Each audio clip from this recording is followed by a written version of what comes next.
Well, good morning to you. Still in the Florida Keys. Well, I have some updates to give you. I'm in a new stretch today. I haven't fished these bridges in quite some time, so hey, let's see what we can do here today. I'm supposed to get the red sky at dawn, some east winds. I've got some new lures to try out. I'm gonna go one take. People liking it. I've been liking doing it, so I hope we can catch some fish here. This is gonna be one of those ones I'm not too sure. I might see a lot of small fish, but I got the kayak on the water, got the safe light. I don't know what to start with, but I think my strategy for today is, for the first hour, it's 7 a.m. Let's throw some larger profiles, right? Larger profiles might have a shot at seeing a tarpon, a grouper, who knows? I'm sure there's sharks around. I actually went back home to North Carolina for 2 weeks. The minute I got on the water and felt that 41 degree or so temperature, I realized quickly I wasn't having much fun, right? And I always had a policy, mental policy, that I try to enforce is, if I'm not having fun fishing, I should go back to work. So I looked and saw what kind of rentals were available back in the Keys for these breaks in the month rather. You know, snatched up a pretty good deal to keep myself here for another month and to go back to enjoying fishing, because that's what I'm supposed to do. So that was kind of the policy I had in mind. You know, it sounds weird probably, right? But to really want to make sure you enjoy what you're doing out here. And as soon as I got on the water in North Carolina, the air temps were in the 40s, the water temperature is much lower than normal. The fishing was really slow, so a couple things came to mind. Let's go back to enjoying fishing and not doing it for, you know, what the clicks and the views in that moment. So back in the Keys, that's the shortest version of it, right? My wife's gonna come down for a week, maybe like 5-6 days rather. Booked a flight, did all that stuff, and here we go. We're gonna goober it up. So this is my first day back after that last gap of videos. Yeah, no idea what's going to be here. I've come here in February before, and I've caught pompano. I've caught some juvenile tarpon here. Small jacks are usually pretty common around here. And this bridge, unlike the other bridges, this one's probably going to have a lot of boat traffic, is my guess. So I think that's what we're going to definitely see, is quite a bit more boat traffic. And I guess we're going to have jacks early in the morning, but that doesn't really go. I shouldn't be surprised to see that. Oh my goodness, I got a massive school of those things under me right now. So this bridge, I've only fished here a few times and had mixed results here. And man, I'm sure you can see that right there. That looks like it's all jack crevalles to me. I guess there's a little bit of a depression there and a big hole of those jacks. I don't know if I want to really hook too many of those guys. But we hooked some tarpon, some Goliath grouper here. And then, yeah, of course, we caught pompano, mangrove snappers, some of the usual suspects, fish you can eat, fish that are pulled pretty hard. And this is kind of like the warm-up day, right? I've been out of it for 2 weeks. You haven't been in the kayak much, so it's like literally been a 2-week vacation from being on the water. I'm going to be slow, clumsy, goofier, more Guggen than before, so get ready. More mistakes. We got a channel we have to watch for. Okay, I have fished here before, and I know there's more traffic in this zone, but it's different than the other bridges. The other bridges are more peaceful, kind of cool. This area is definitely a little bit more, I don't know, chaotic, rock and roll. Sex, drugs, and rock and roll kind of feel to it. But you know, it's one of those things, you want to fish everything, right? You come through these areas, you don't want to just fish one spot. You really kind of want to just fish every opportunity that presents itself, right? So here you got a lot of dips and humps and coral. You can obviously fish concrete like I'm going to do right now.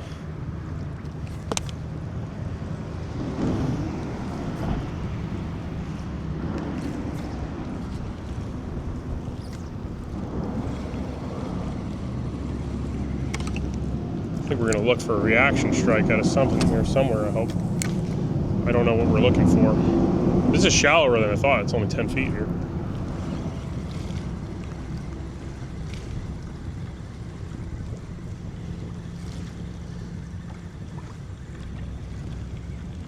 Wonder if that early morning stuff. I got schools of bait here too, so I think we got the rising tide.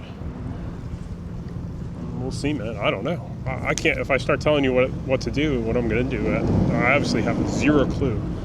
But like I said, I'm seeing. Oh my gosh, this is where the whole biomass of jacks goes in the winter, I guess. They aren't biting that well though. I'm sure by mid-morning they're going to be hard to keep off our lines.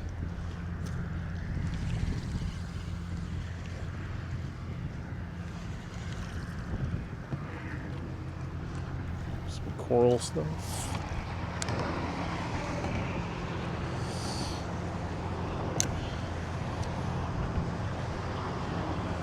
Caught some decent mangrove snappers here too. So Justin, who's been here too, he's leaving probably today or tomorrow, so I'm going to miss him by a day. I know he's been catching black tips on these bridges. Yeah, I'm not the biggest shark fan. If we hook one or two jigging or doing something like that, that's kind of cool, but right now this current's pretty slow. We probably focus on casting a lot more. The slower current. Usually catch the Goliaths when it's slower, at least on the lures. Last month here, Florida Keys have been coming, I think 6-7 years now. This year has been the most Goliath encounters I've ever had, for sure. And more shark encounters than typical. Oh my gosh, I think this is all that's here, right? On this set of pilings, so we got this perfect shark bait though, and Goliath bait. These are the jack crevalles. I hope those guys can be hard to fish through though.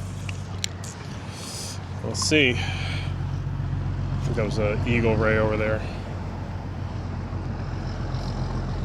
We'll see. I gotta pay attention if there's any blow-ups early in the morning here.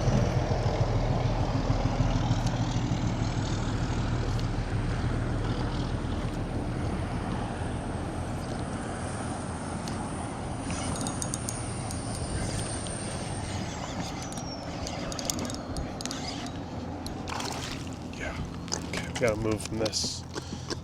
Not ideal. Definitely not.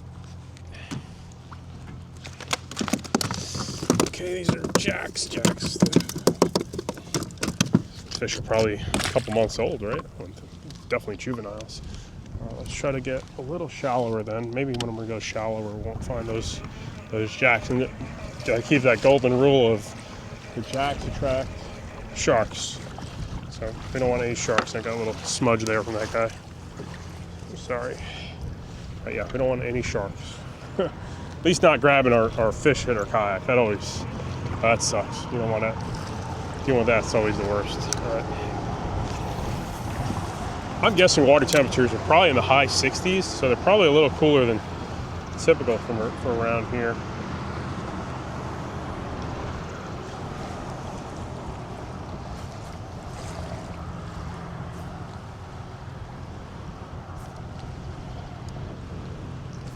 Conditions are going to be hard to fish though. I've got a pretty strong wind just coming left to right, west to east. So this is going to be weird. It's usually these Goliaths on these pilings though.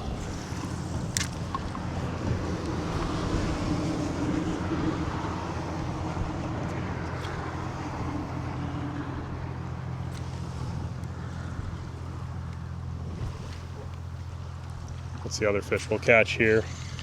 I've seen red drum caught here. Not often, but those were the years that the Okeechobee discharges were heavy. So let's get towards the real saltier areas in the Keys. Definitely don't see as many red drum. I think we're going to lose our first jig, like a goober.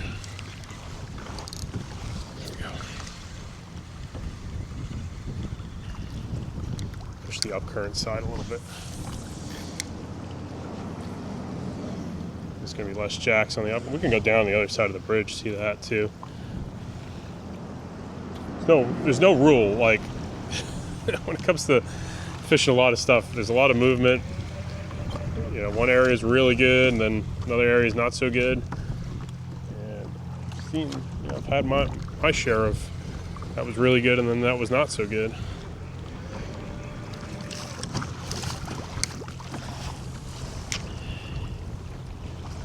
That's being a little bit less current, so this incoming tide looks like it's pretty strong. That sandbar up there can be really good too, but it's really just trying.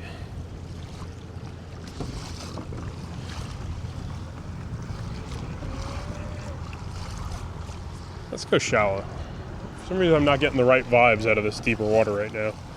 Like, it doesn't seem like it's going to want to produce for a little bit. Produce me into a rock. Yeah, it was a bad move on my part of judgment. I didn't want to go up there in that slop. So this is like this, it's definitely lumpy right here, and of course that's where I got hung up. That's where all that extra up and down motion is. But what we'll do, yeah, this is gonna be a bad start. This is really not what you see out of the edited tubers, man. They don't want to show you how lousy they are doing bad judgment like this. Man, really putting yourself out there when you do this stuff, how bad you are at some of this stuff. It's like,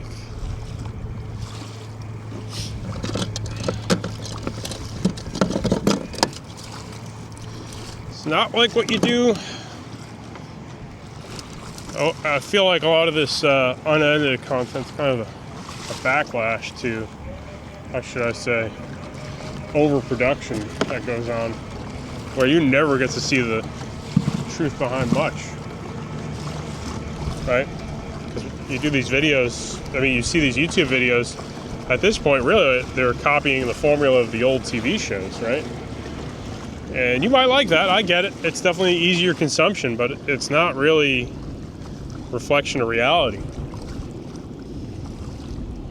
So here I am trying my best to pivot myself into different, and I had that enjoyment of doing it on those little bridges, and I really want to duplicate it. And you might just tell me like, dude, it's fun, that was cool to watch you do that on the little bridges, but now that you're, you know, trying to do it in new areas, it's just not for you, man. And you know, that might be the reality of what I'm about to face, that it's just not going to be any good fishing coming out of me trying to duplicate that in other areas. Because a lot of times, especially in North Carolina, you go fishing, really, you ain't getting that many bites in a day. So over there where I hung up, there was definitely that wind against tide push of current with lots of rocks and hangs. So that was kind of a, sometimes that works out, right? You throw into the edges of bridges and up current areas, and that's where you're going to hook your fish a lot of times. But you know what? You're going to lose jigs doing that too pretty often. So I just tied what did I tie here? This is I doubled up the braid, 30-pound leader. This is 20-pound Suffix 832 Advanced, 30-pound fluorocarbon leader. Okay. Let's throw in a paddle tail for a minute. We got some jacks. Yeah, let's give these a try, man. Berkeley sent me a couple of these to for me to try. I don't know if they're in retail stores yet. If they suck, well, we're gonna go uncut, man. So you might see lots of like short form videos about the new power switch shrimp. Here I am, Florida Keys. I'm about to try it out, right? And the only thing is, these fixed head lures you're gonna retie after you get your tail bit off. If I bump into barracudas somewhere, it's gonna be tricky, but let's see. Right, got 30-pound leader. A little loop knot there. Everyone told me I was using too light leader. 20-pound is too light for the Florida Keys, so I caved in. I said, okay, let's try 30.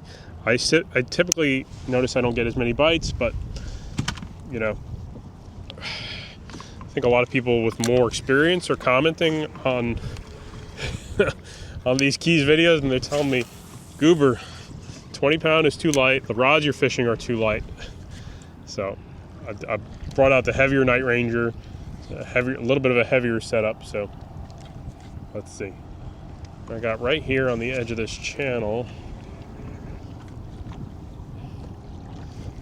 Throw my power switch shrimp.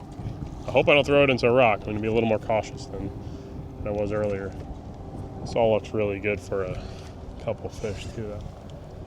All right, we're drifting into these pots here. Well, I think I'm getting bottom. Yeah, I'm definitely taking bottom with it. Sometimes you get these pre-rigged baits, they really don't sink properly. I can't think of anything really off the top of my head, but all right, looks like it darted pretty well. Yeah, a lot of these baits are kind of funny. They don't look like they should catch much, and then sometimes some of them are so good, you're like, yeah, like my favorite one is the pompano jig, right? A pompano jig looks like it wouldn't catch anything. But yeah, they're really leaning hard into this forward-facing sonar stuff. I don't have any of that, but what I was thinking to myself too is, really leaning hard into it. So, all right, let's get back on these pilings here. I feel like I want to fish these edges and fish them a little more precisely and not get slopped around to snag right up. So, we've got a lot of weird weather coming. Some of these polar vortexes are coming down the pipe. So, we'll see. I'm hoping we can catch something cool here. These bridges are fun, and they've definitely got a lot of variety on them. It's rolling pretty good with that tide right now, though. I think I might be on a full moon, or just coming off a full moon, so the full moon stuff is going to suck. So, all right, let's see. 30-pound leader, power switcher. Power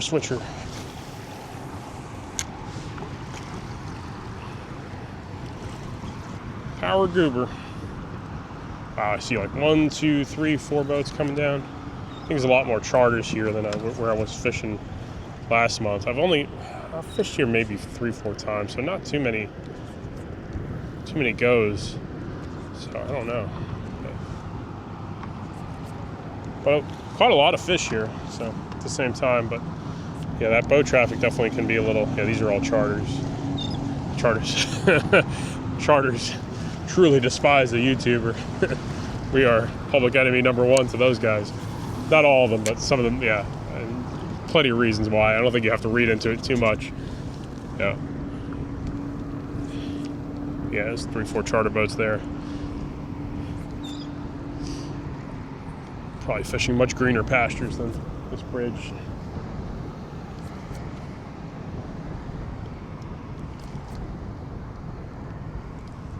I feel like, yeah, this is definitely the type of jig we're supposed to work pretty aggressively. Ooh, missed our first bite there.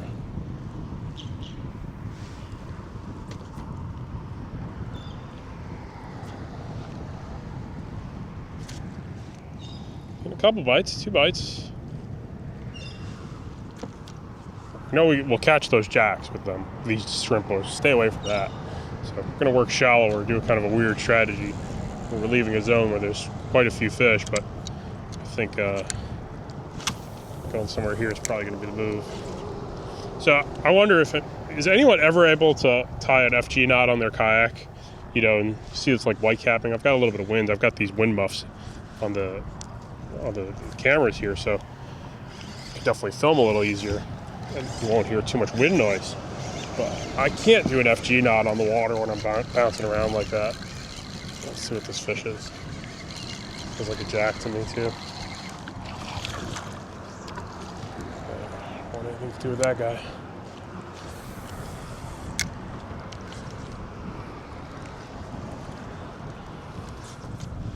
So what's going to be the strategy to get away from those jacks? So this is where a good live bait that's very large, like a full-size mullet, will catch a tarpon, will catch a shark. Even though, as I said, I'm avoiding a shark. A lot of people will come here to fish for sharks. And if you're on a boat, wrestling with a bull shark ain't too bad. But to do it on the kayak, it doesn't. Maybe will warm me up into it eventually. Okay.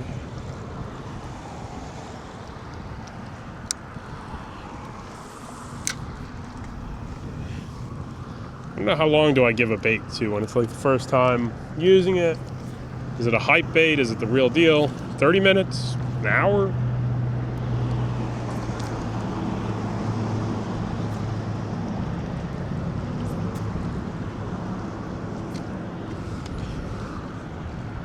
It's definitely getting some bites.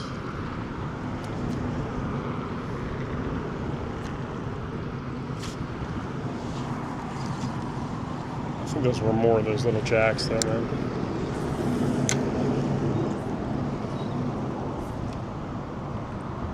I guess Lookdown's another fish we could bump into. I've never really caught the yellow jacks on this bridge. I know that there's probably a few, but always seems to be a little bit more elusive.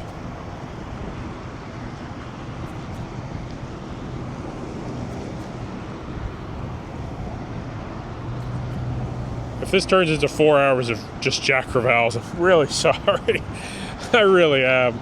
I think I still might post it though, man.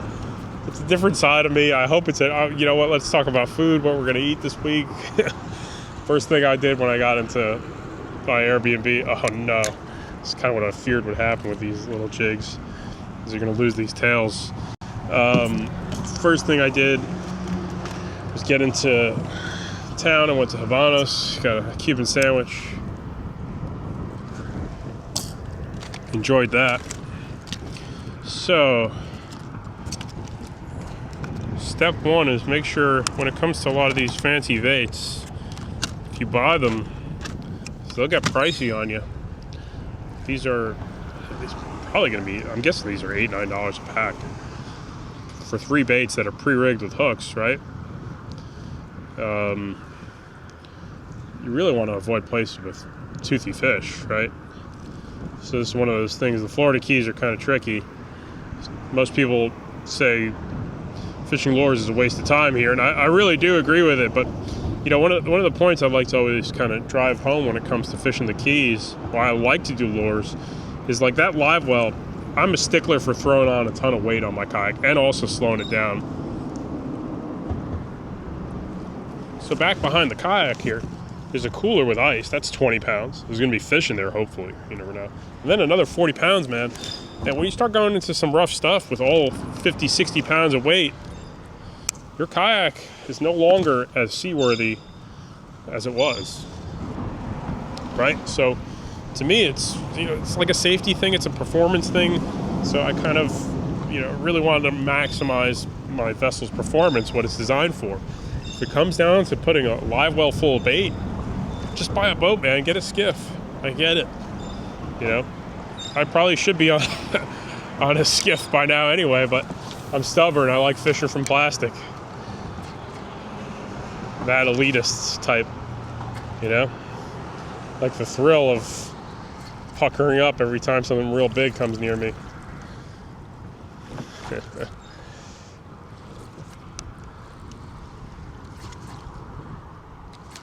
Should be something here early in the morning though. Till we get away from all the toothy fish. I wonder what the toothy flavor is here. It's probably needlefish, just like it was most of the other spots. There are usually some tarpon around here that are smaller side, but they'll cooperate some days better.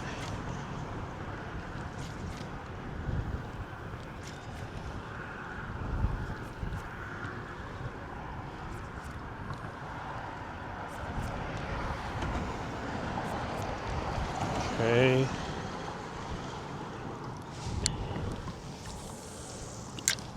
I'm sure there's a few smart, very smart snook here too.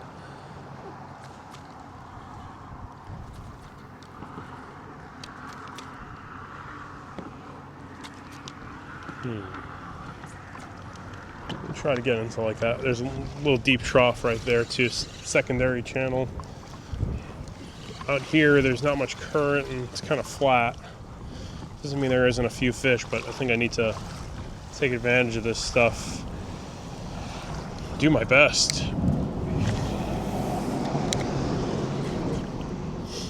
yeah, we got back home, hung out with the family, did all the back end stuff that work requires, all the back end ISV fishing stuff, and then pretty much got back on the road immediately. What is that? Oh, it's a lane snapper. That little cute dude there.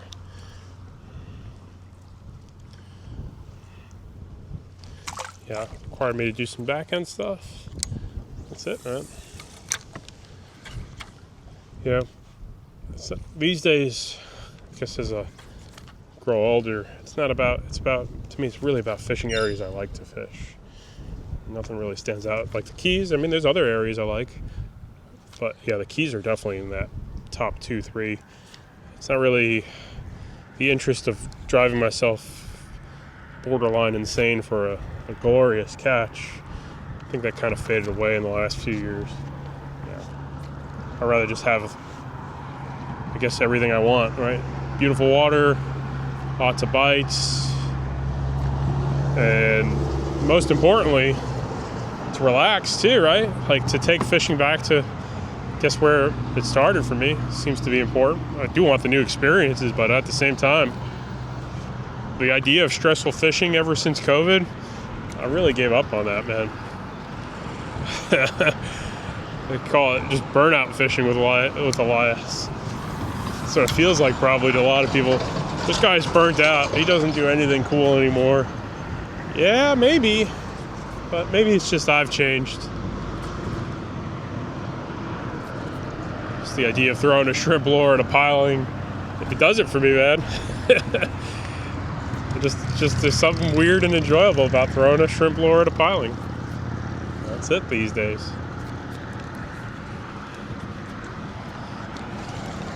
I don't need that 50-inch striper. None of that stuff. Just want to throw a shrimp lure at a piling. Get that thud.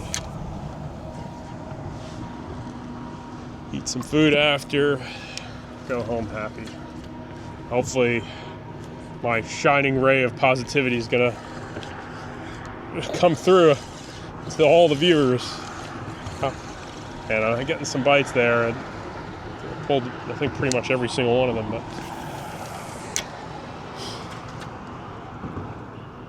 after these cold fronts in the Keys, it's tricky, man. There are some interesting opportunities, but you'll definitely find some weirder fishing for sure, in my opinion.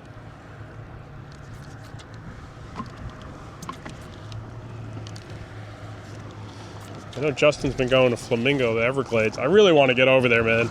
It's always such a long drive to go to Flamingo.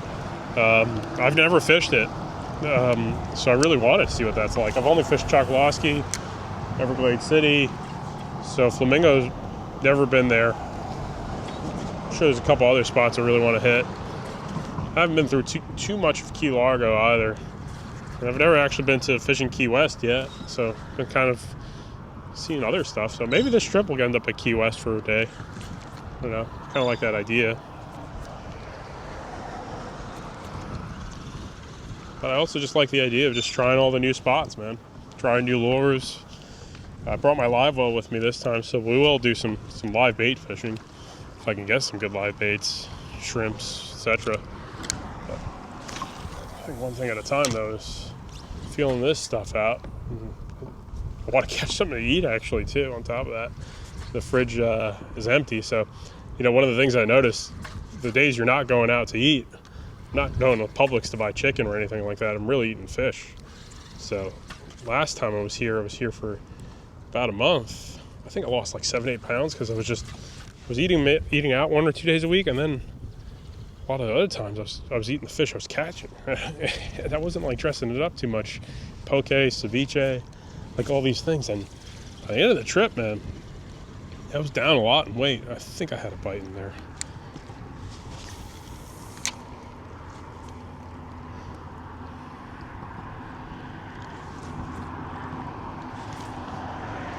This bridge feels different. This feels more like an inshore bridge, right? I fished somewhere else maybe. This doesn't feel like a typical Keys bridge. Is that more of these little jacks here too? Oh, these guys are everywhere then.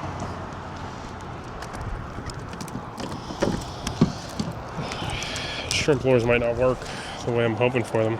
I might have to like just float back into no man's land and hope we're gonna find something out there. Oh no. There we go. The rusty pliers still have some life in them. Yeah, I might end up floating back into no man's land. Do I try for a shark? Nah, I don't want a shark. I'm sorry. I know you're thinking to yourself like, put something big at the end of your line, but I really don't want to catch any sharks. I don't. I'm just not a shark guy.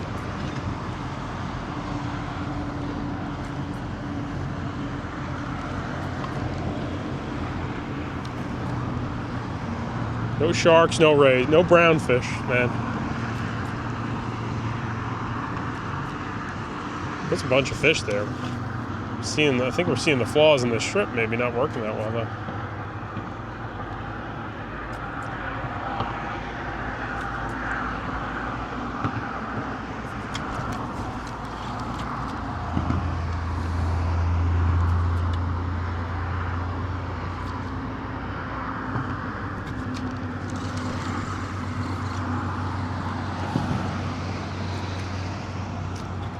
It does have nice action though. It's like got a real heavy dart. So this Penn Slammer doesn't you know, when you fish these pens, man, fishing lures with them sometimes is a little, I don't know, it feels kind of janky because they just don't cast like the Daiwas and the Shimanos, but far more reliable.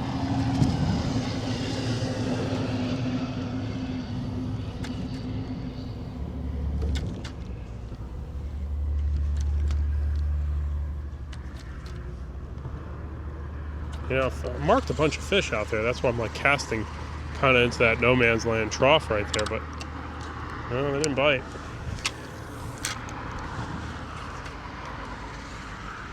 So hit somebody's ankle rope there.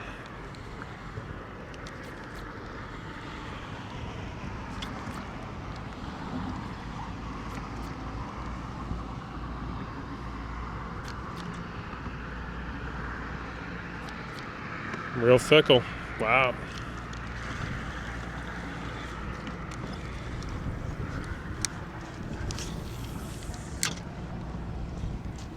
I'm picking 1 or 2 jacks of piling.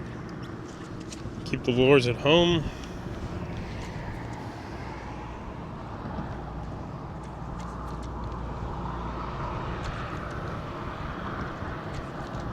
I wonder if it's like I know there's times a year that are like more productive. Is it, you know, I don't pay too much attention to that Sol Lunar, you know, the highs and lows or, you know, mids. They've got some of that stuff that I think a lot of the freshwater guys pay attention to. I wonder in a place like the Keys how important it is. It sure seems like moon phase is really important in the Keys. Like, cause definitely had some of the better mangrove snapper fishing on lures last go in those certain moon periods. Man, we got to go back to where all those jacks are. I really don't want to. Oh, there we go.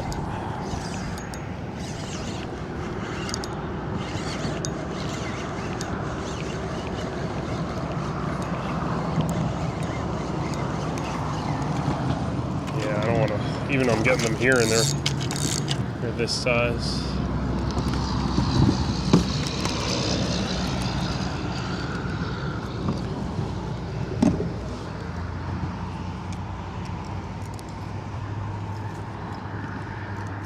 Well, to tell you the truth, I'm going to tell you something you might like to hear or might not like to hear, depending on your perspective.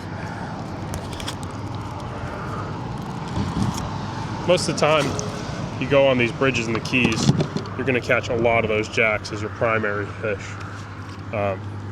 Unless you come with the right baits, a live well with pilchards will go a long way, I'm guessing. But if you're just throwing lures around, most of the time it's going to be those jacks, especially anything. Oh, it's the eagle ray over there. Might be a lot of the fish I'm marking too, man. Those things probably look like car hook. You know, throw off a big sounding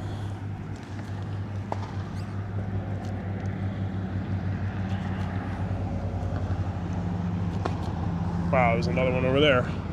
There's definitely a bunch of those things inshore right now then. One time I was pedaling along in the Cape Fear River. I don't think it was an eagle ray, it might have been one of those manta rays or one of those other ones. And as I was pedaling along, I must have spooked it, and it shot up, and as it was jumping out of the water, hit the back of my kayak. It honestly didn't do any, like, you know, I barely felt it, but it was really terrifying when it happened.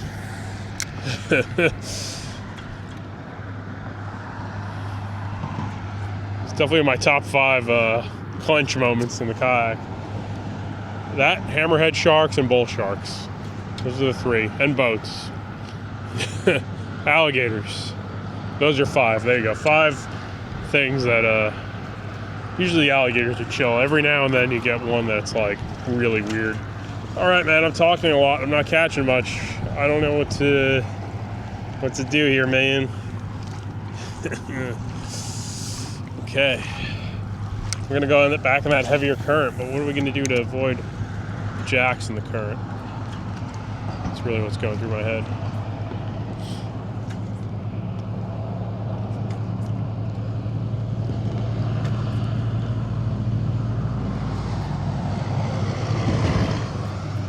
Got a charter boat coming down. So you got these, like, you know, this channel's a little smaller and it's got a lot more that boat traffic. So your movements have to be timed when you fish a place like this. Now, this is probably going to be my only trip here based on what I've seen so far, unless we really see something interesting. You know, a live well full of bait might change a lot of stuff around pretty quickly, but based on the kayak excursions of throwing lures, this hasn't been too fruitful yet. This boat turnaround, I think they're trying to catch some bait. I wonder, do you guys use those jack crevalles for, like, king mackerel here? I figure like those 6 to 8 inch jacks would be a good king mackerel bait, but I don't know enough about any of this. That's a big question mark to me. I mean, I'm guessing a Goliath grouper would snatch that thing up.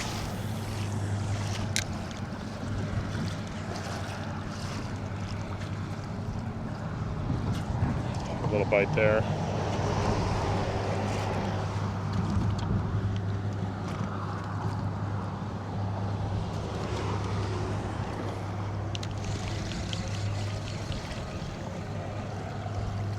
It's an interesting lure. I'm digging the action out of it though when I'm jigging and casting it, but we'll see.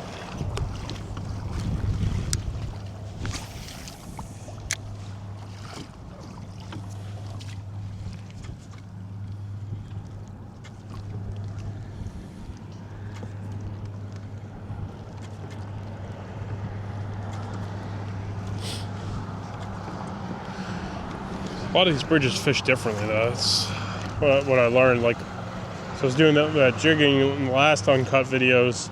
You know, it definitely had the bridges with the arches, right? The old railroad bridges. And, you know, a couple trips, it kind of, I think, at least patterned down where fish like to orient to. Here, it's definitely a little different. Especially with all the small jacks here.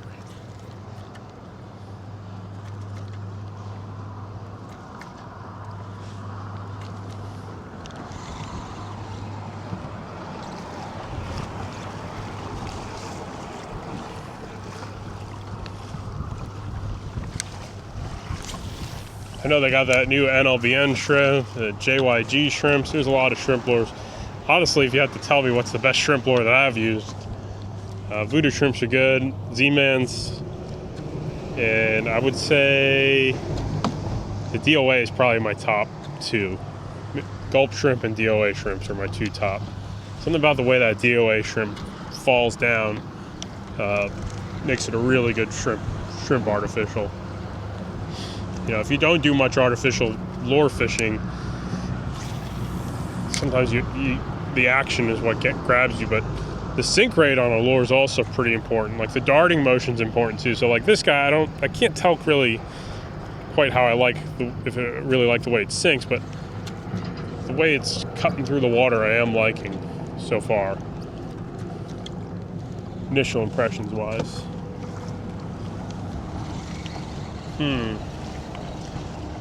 Well, I'm glad I came here. If I'm wasting this day, at least I'm wasting a day, you know, with some lousy weather to do this.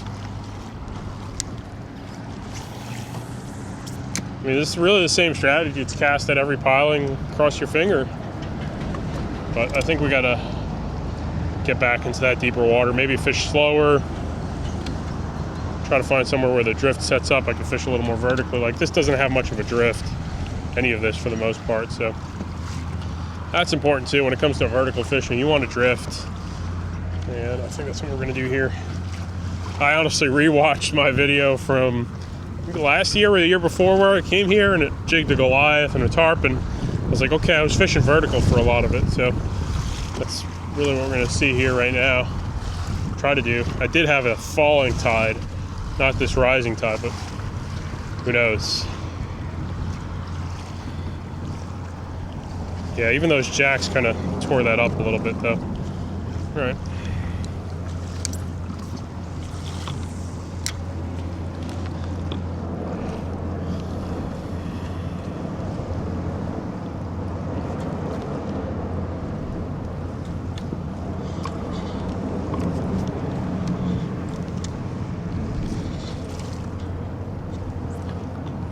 Tangled up on the tip there, yeah. Sometimes you snap that. You usually get these rod tip tangles when it's definitely on the windier side and you're trying to jig. That's what you just had there.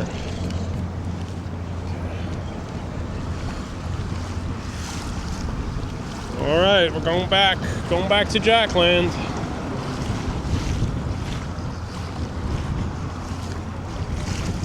Oh, there's some nice marks here. Hang on.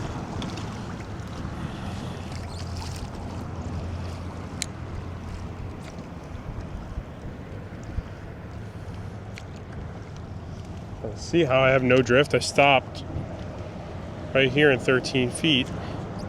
See some life, but it's really not much of a drift. Gotta try to create my own, a little bit of luck maybe.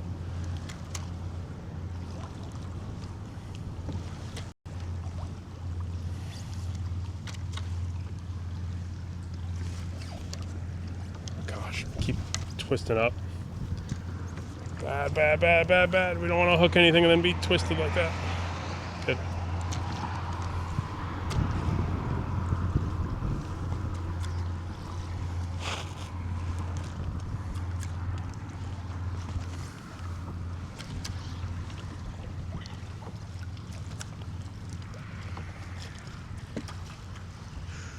I had a lot of marks there, man. Now I'm losing confidence in this lure.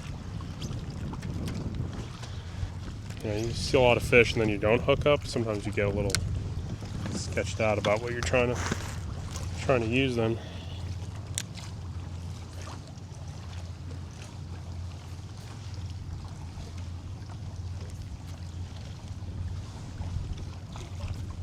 Early in the morning, start of a tide. Live bait, man.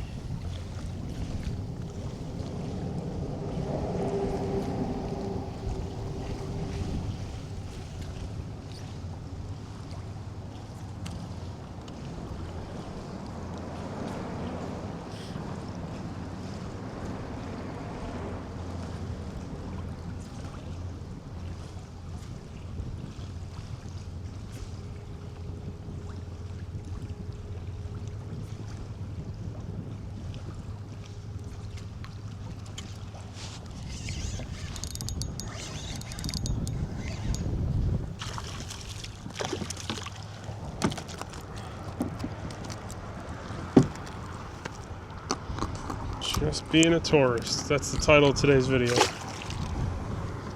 Maximum tourism.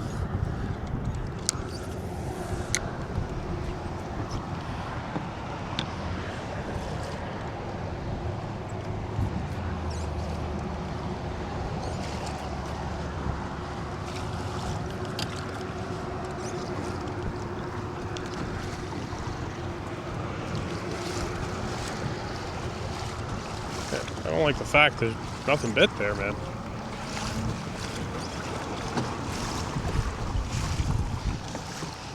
I think this last time Berkeley's gonna send me anything. guys, I really appreciate everyone watching, but I think I'm gonna post it, man. I don't care, you know. It'd be nice to get the free gear, but unless something really changes here.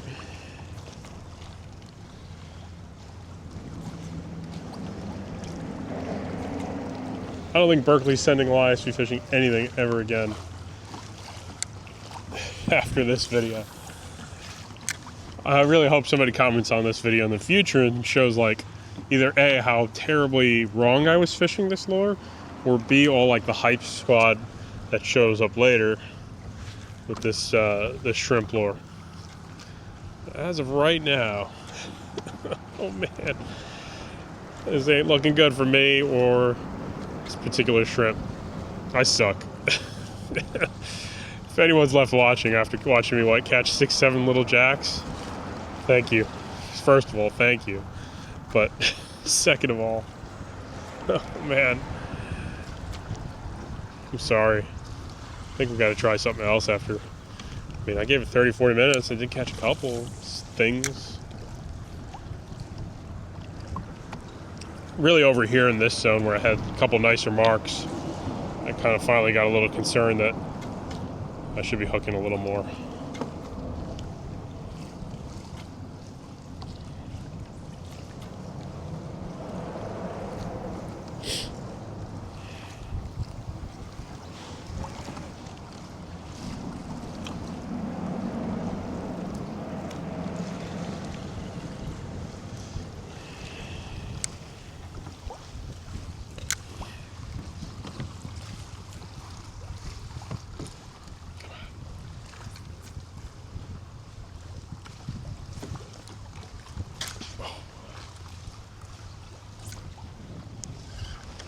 More jacks.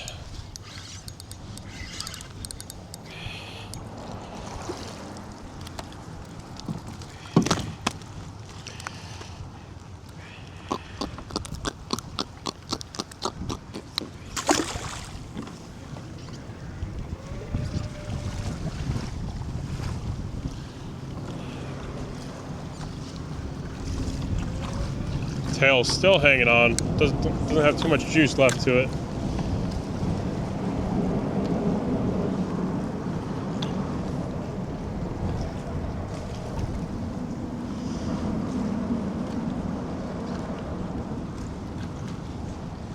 Got a little bit of a better drift here at least, so maybe that's going to help.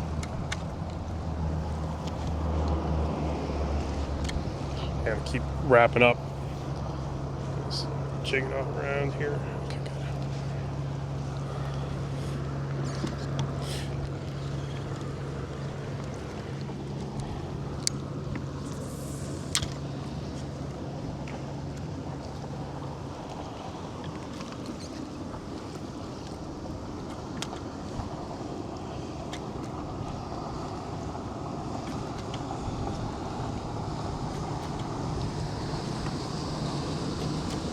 Beautiful boat.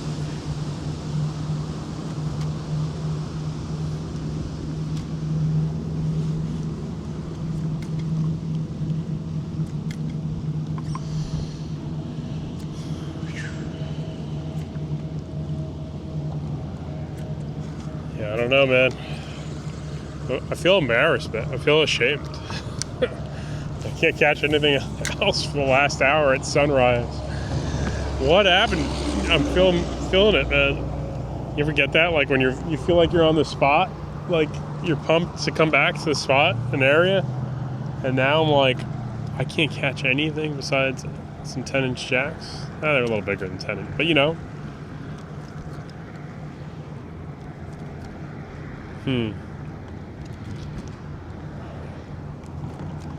Give me a yellow jack at least. Work me up on the jack hierarchy. Feel a little bit better if that happens. I don't know.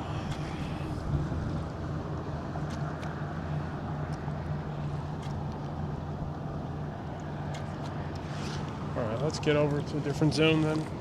Keep moving.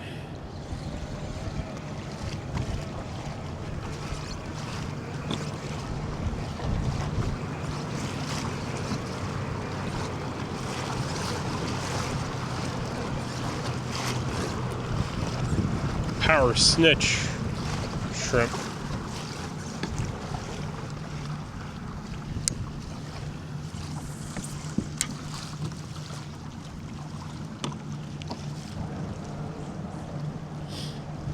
At least that seemed like there was like a quick window where there was that incoming tide was fighting the outgoing. When I hung up this morning, like it was going to be really hard to fish. It seems like that laid down already, so you can definitely get back into that zone. I think that's going to be potentially a more productive area than where I'm trying to fish. Because when I was crossing through there, it was lumpy.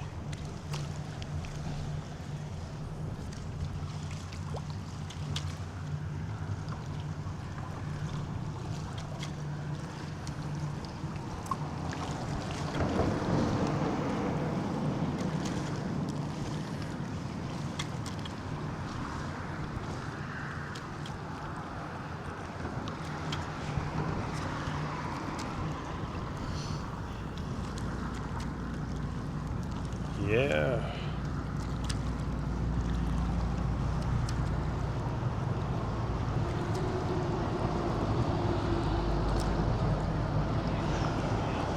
Here, let me look at the action. Is this swimming right, at least?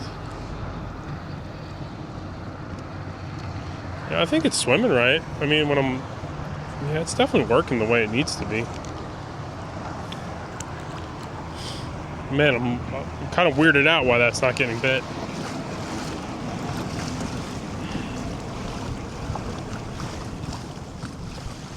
Cross over this channel.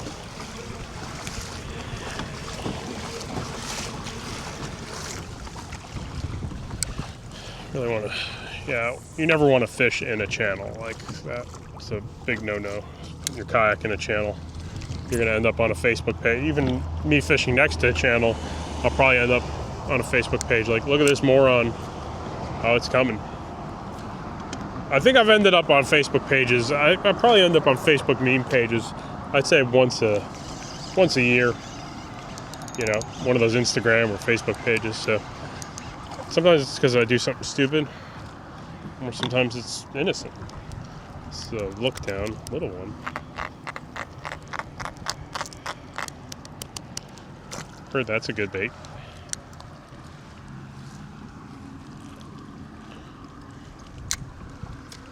Maybe this is going to be a sleeper video, right? Where I'm going to start off real poorly and then work my way up the food chain. Finish strong. Sometimes that happens. Might learn that being out here at dawn is not very useful. I do find the Keys fisheries sometimes are much better in the afternoon, midday, stuff like that too. So early in the morning is not as important as you think sometimes. I'm marking a lot of fish out here. I feel like these aren't jacks because they're not biting everything I'm dropping down.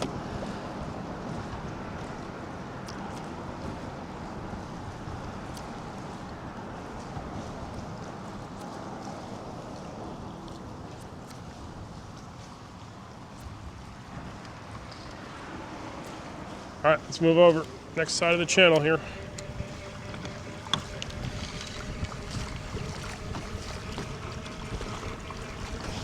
I mean, I'm gonna put this away for now. Give it a minute. Rest up on it. It's got nice action, and it seems like it should work really well. But I'm doing it. I bit the bullet for everyone who watches who might see this in the future.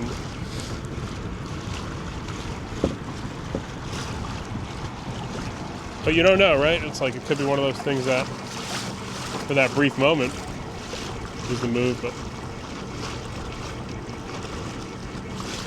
okay, let's get up around here somewhere.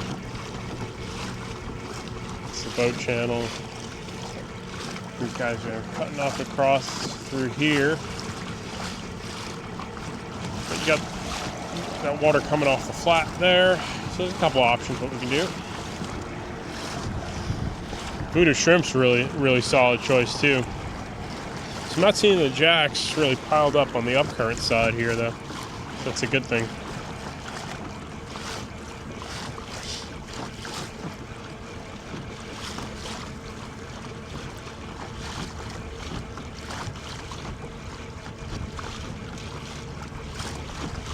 Still, it's a really cool place to fish. All these places are so cool. You never fish the Florida Keys. It's just, yeah, it's a learning process like anything else.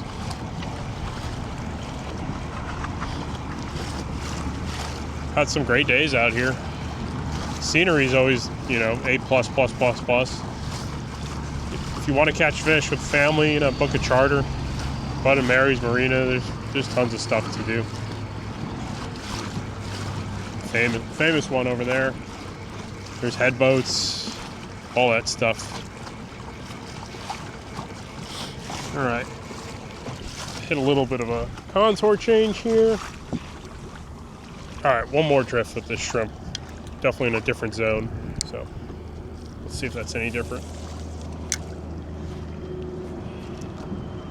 I've also had problems catching fish in good numbers in the colder months when it's overcast. So right now, I'd say the air temp is 60, 68, right? And then water's in the high 60s.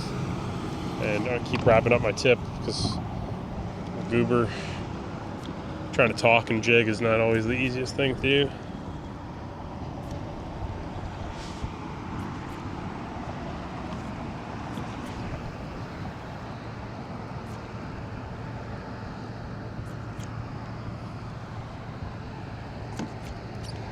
Shaking that shrimp, man.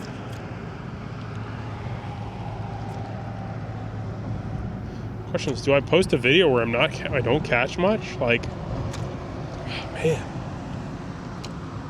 it hurts my ego to even really think about. But you know what? Am I okay with it? Am I going to learn something out of here? I'm going to learn. I guess I already did learn something, but you know what I'm saying? I just don't know. Some fish on this ledge here. Let's see if any of them want to eat.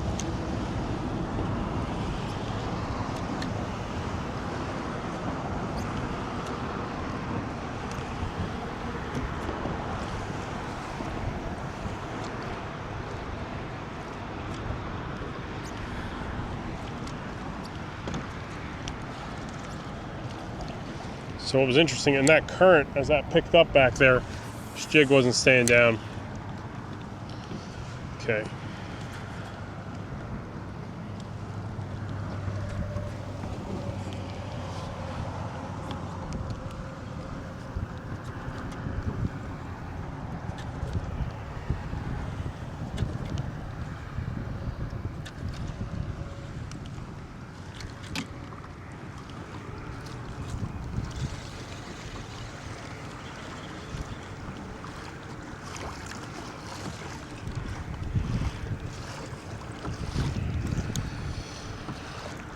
I'm going to put this down for now. That's it. Maybe I'll revisit it in a little bit, but I'm going to put what I have tied on and take it from there. Like, I felt real weird. Just felt real weird not catching anything on that the last few minutes. Got to revisit it. Maybe try something a little more confident in. Fluke bait. Take it from there on that at least.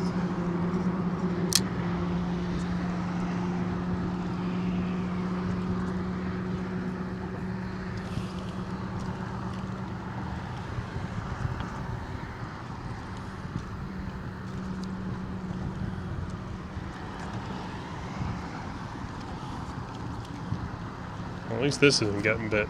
No, this thing should work pretty well at least.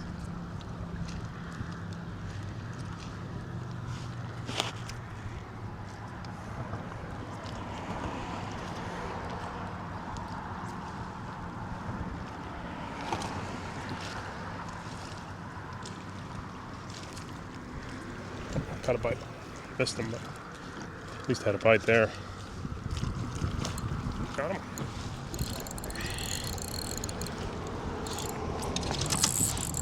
That's something better. Lighter rod though. Hey.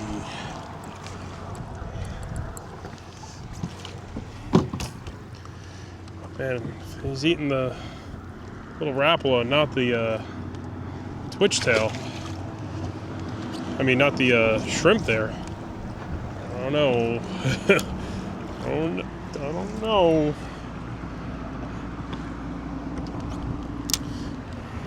I think I've got 30-pound leader on here too, so it's not like the leader difference is that big.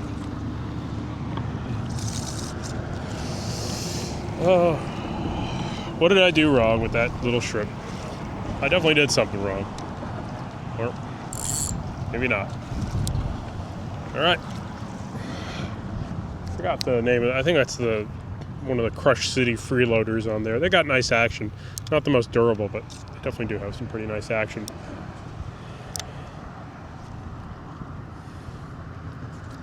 I like jigging the up current sides. It's a little easier to manage it on the kayak usually, but we'll end up at down current too.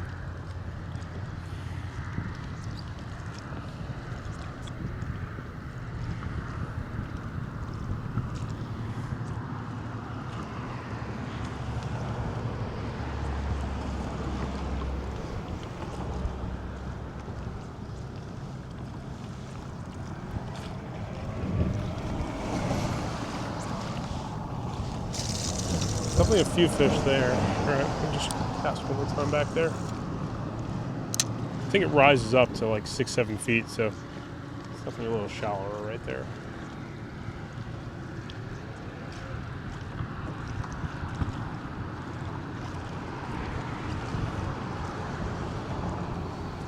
This jig head might be too light though.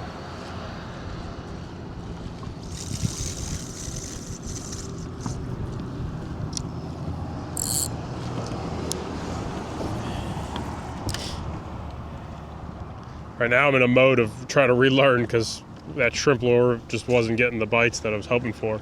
I put this little Rattle freeloader on, and then now I'm thinking what the next jig's going to be.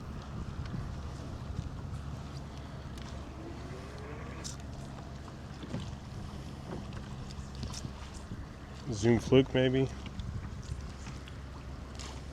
Was that a one hit wonder getting that little black grouper there? Also very possible.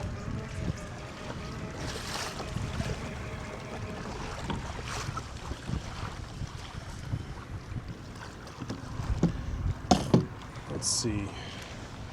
I'm gonna go put a heavier jig head on here. First thing I think I want to do. Okay.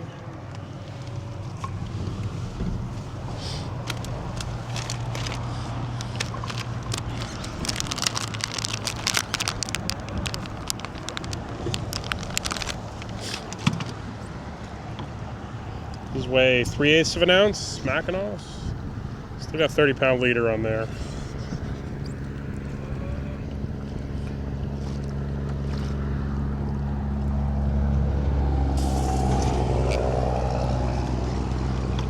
Give that a try. Should up the amount of bites we're gonna get at least too, right? So if you're bored and you're still watching, you're tuning this out, you're at your desk at work, you're like, well, it's not doing much better than I am. Let me at least try one of these smaller profiles, see if we get a lot more bites on that. Watching these manta rays hop out of the sky is still cool. Keys are too, sometimes they're kind of funny, like small lures do sometimes do really well here.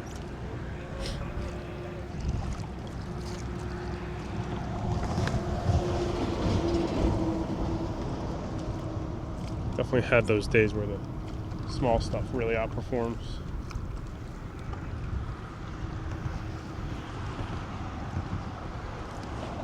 But like anything, it could have just been one or two fish piling and got to move.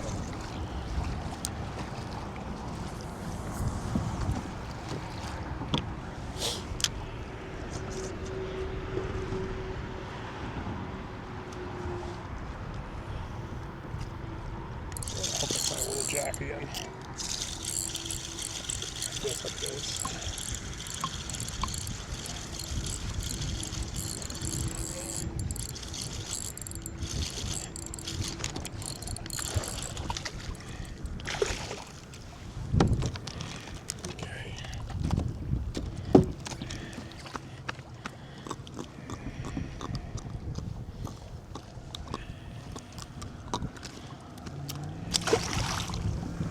easiest day to figure it out.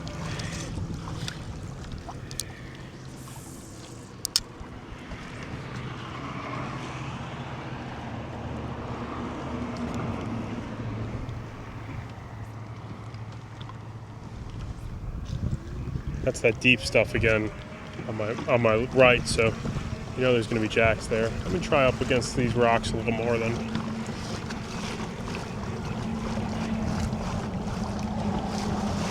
Definitely scratching my head. There's a little bridge I could fish down there too. Maybe that's going to be a little better. Oh, I'm scratching my head, man.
Small bites here.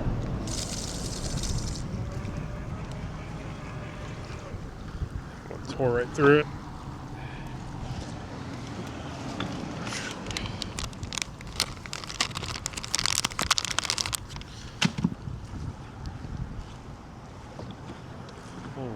We got some storm clouds coming. I hope it don't open up gallons of rain on my head today.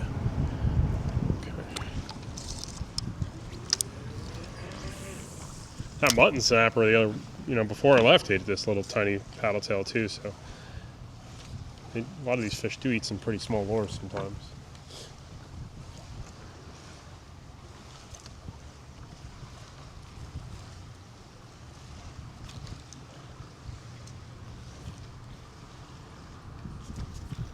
I think this is like a rock.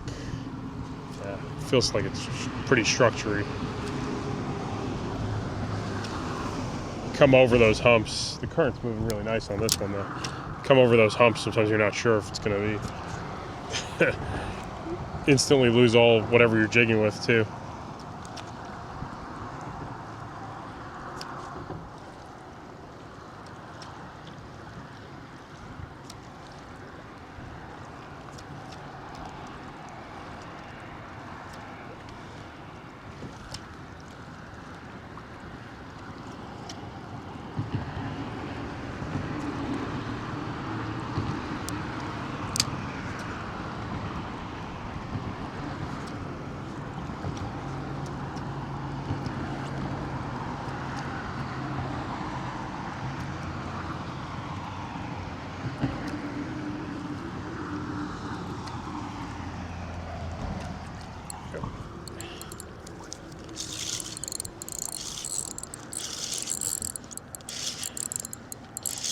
Same thing. Let me get away from these guys, man. I'm trying to think here. Is there going to be a way?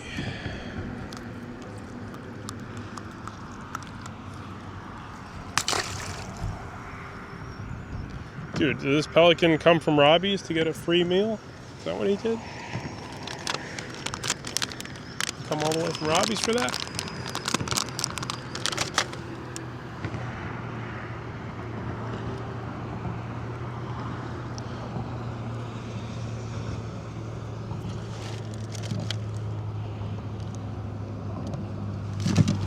Fish the power line pilings too then.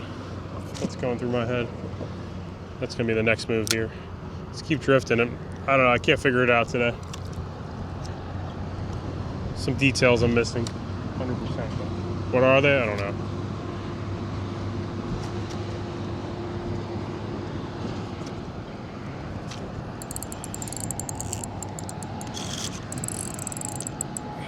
foul hooked one of these jacks.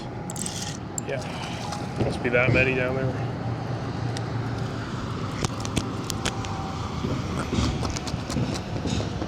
Wow, I don't know if there really always that many jacks here. Like I said, I just haven't been here enough to know. But this is just absurd.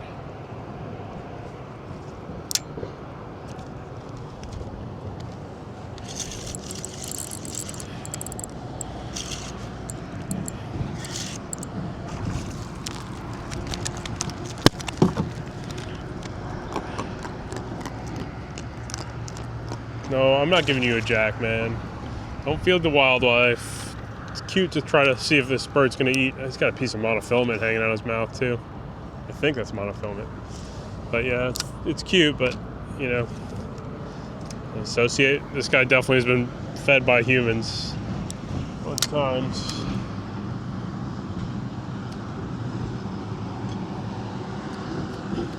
Dude, we're gonna just drift back here and see what we find back here, man. I don't think you should join me for the ride. You can. I wouldn't recommend it.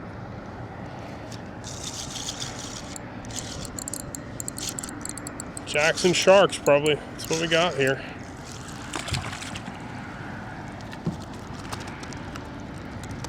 You can't eat this, man. That's way too big for you. Way too big, dude. You want to be YouTube famous with me? That's what I thought.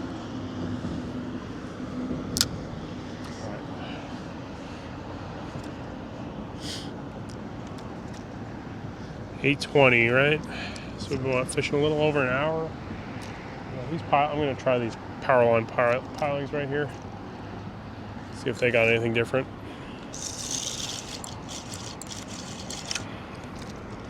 All right, that's different. It's a Lookdown.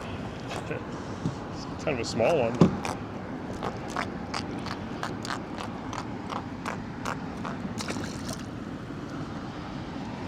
Sometimes there's some pretty decent sized ones. We'll get up to like, you know, crappie size. I think they're excellent to eat.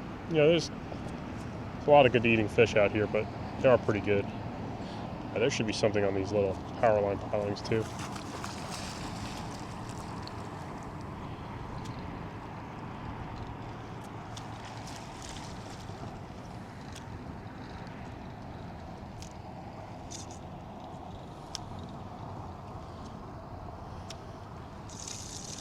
Wow, I didn't get a bite there, huh?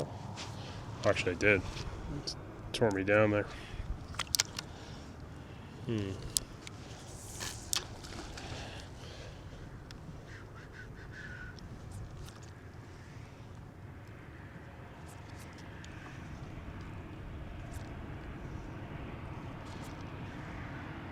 it should be like a lot of little snappers on those piles. Oh, two. Maybe that was what I just had bite. Because we're more jacks after seeing one swipe there. More jacks here too, huh? Well, I think what we'll do is try that next bridge over then. Try my power snitch shrimp all the time.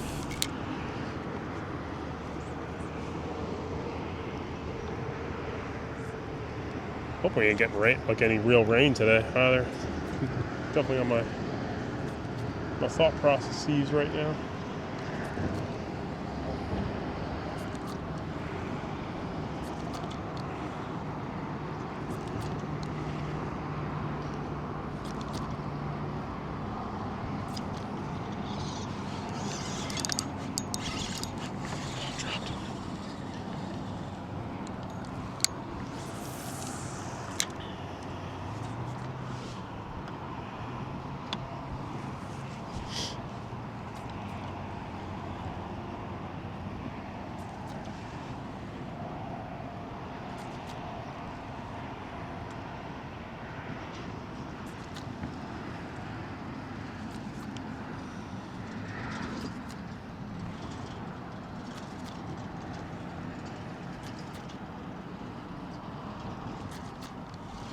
Right, no bites, no bites. I can't make things happen that just won't.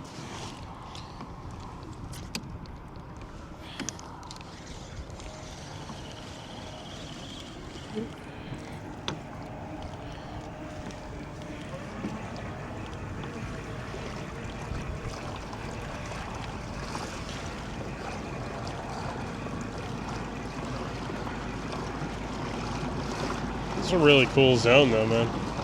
Water's got such a cool color around here. It's like this teal blue that's really unique to this zone.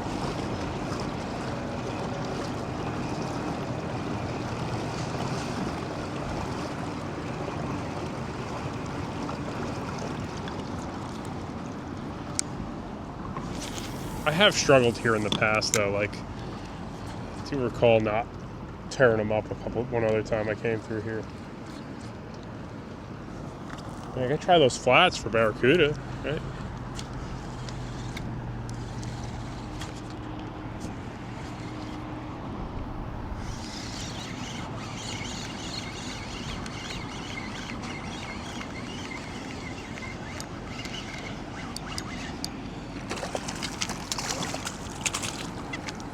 So what do you do when every piling, every piece of structure gets these guys?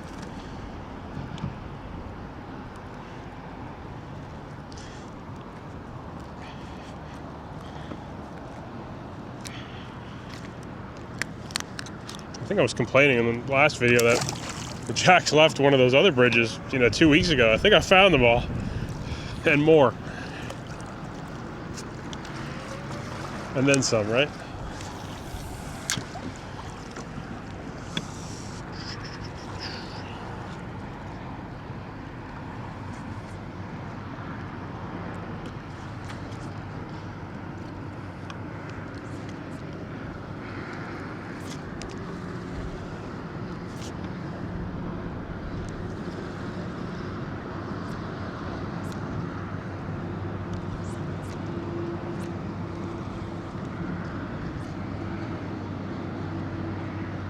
Thinking maybe if I try jig a little less aggressively, try that strategy.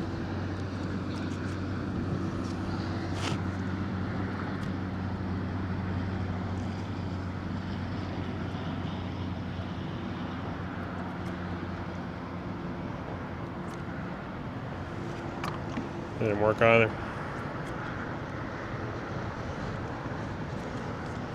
Yeah.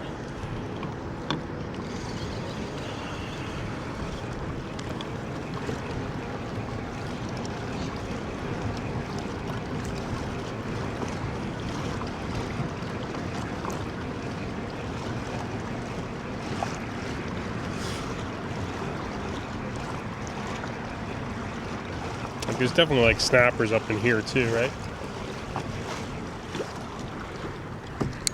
Try the upcurrent side of this.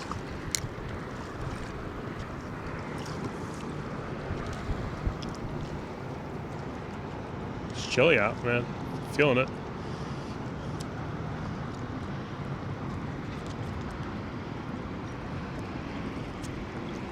Right, you get the upcurrent. Maybe the jacks were only on the down current. And the snapper's on the up current. That's possible.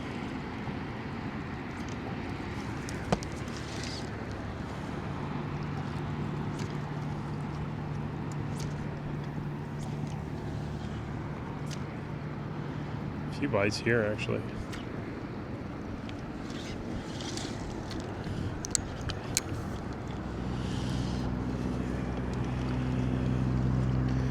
Ain't much left there. Retire that shrimp. The other thing is too, unlike a jig head, you got to retie, which is kind of like takes some time.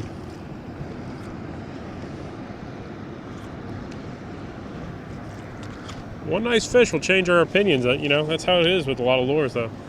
One really good fish changes your opinion quickly.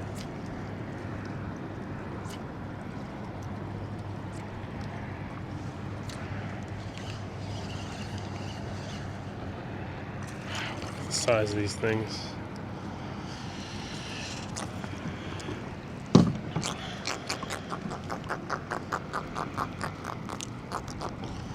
There must be like a spawn or something going on with this area. I don't think I've ever sat on jacks in these numbers and then, that size too.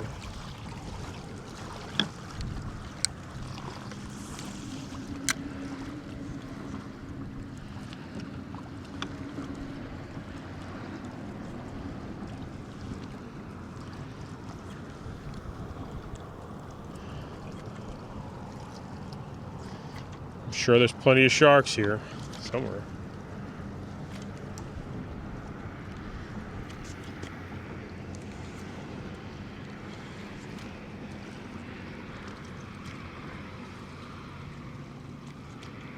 Well, we know where not to come back to for at least a little while. This is going to be the situation.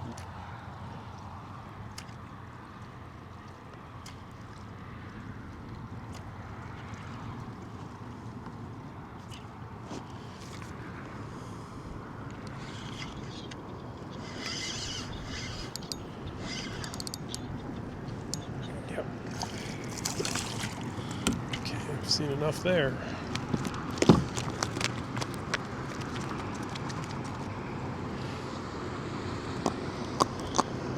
Whoa, there's like a million of them right there.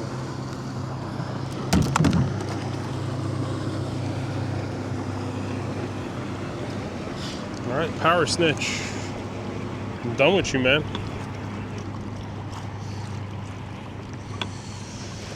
Try that again later, maybe? I don't know. I'm going to take this off right now. Scratch my head for a minute. What to tie on next? Let's work our way down to the next little bridge, maybe. That might give me some different results. A couple more pilings I haven't hit. I don't know. That doesn't seem like there's... Not with what I'm doing. No way to win. Maybe,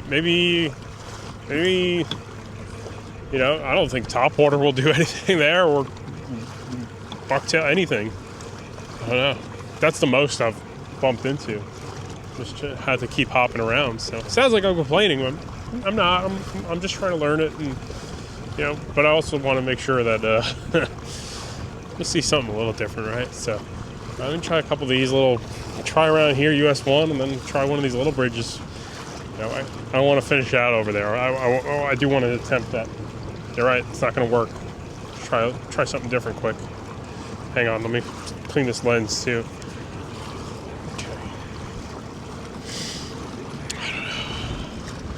Got to give that shrimp one more try, though, man. It did have nice action to it. Maybe I'll hit that point in the Keys where there's like that weather that's not going to cooperate, and it's going to give me some trouble. And then he proceeds to tie on another one.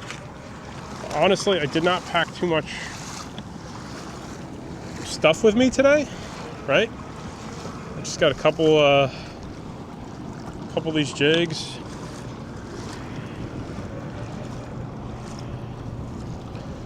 I really wanted to just fish this shrimp for the most part, and now I'm seeing maybe a dire consequence of it. Maybe it's the 30-pound leader, but everyone told me like 30-pound is even that's light for the Keys. Like most guys tell me I need to be using 40 and 50 when I'm reading through feedback.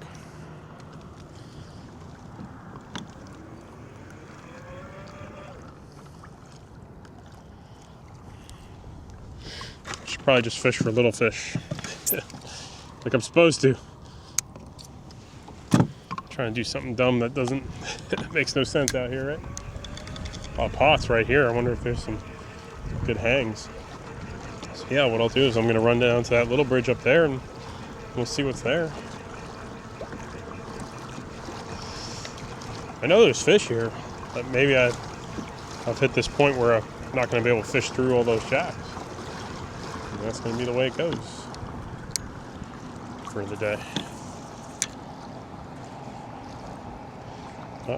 Well, what I'll do is take this quick opportunity to take a... Those are juvenile tarpon up there, actually. So let's see if one of these things want to eat. Look like a perfect size, some 40 inchers it looked like.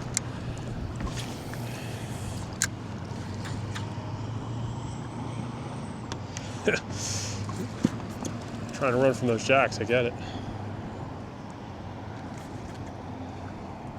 Look like juvenile tarpon to me.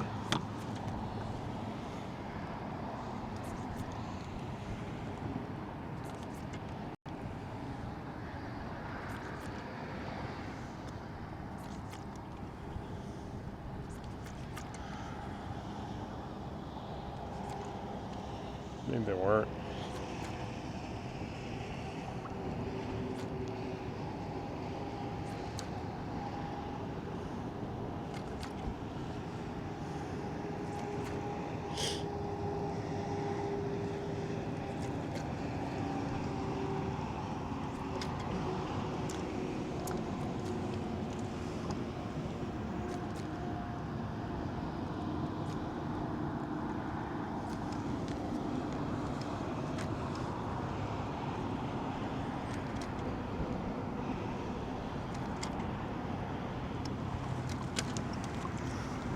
Yeah, look like 2 or 3 of the smaller tarpon flavors there.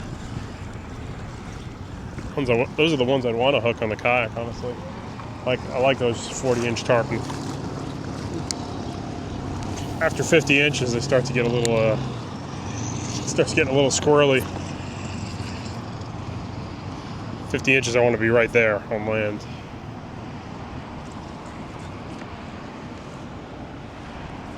I don't know if they'll bite midday like this. Cloud cover. Maybe they will.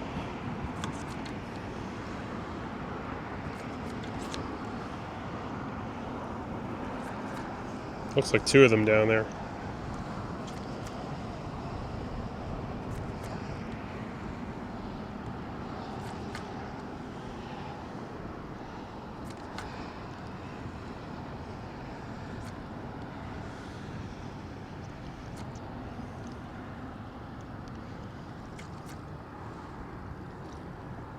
Alright, I did not want to do any midday biting though.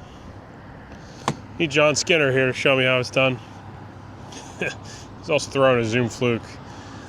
Here I'm just trying what I thought would work pretty well. Let me just try this one little last power line set here, and then let's go over that little bridge, see if that's any different. Maybe we'll have less jacks on that one. I'm guessing that might be the same, and I might have just hit like a big, migration or something along the lines. But everything's got the potential. That's the problem. So you don't know.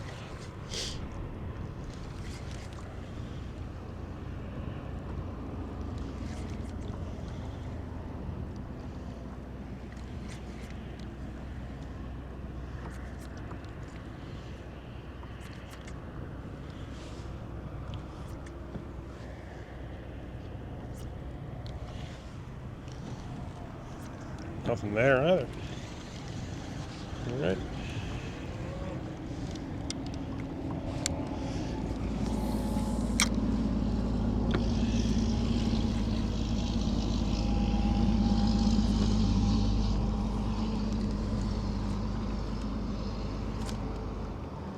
There's a lot of nice current here, though.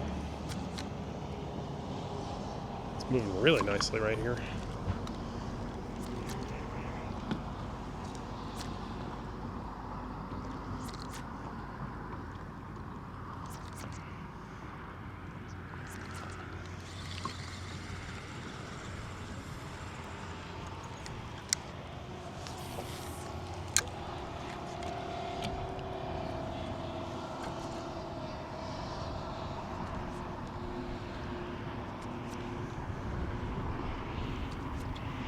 All right. I think that's that for this area. Right?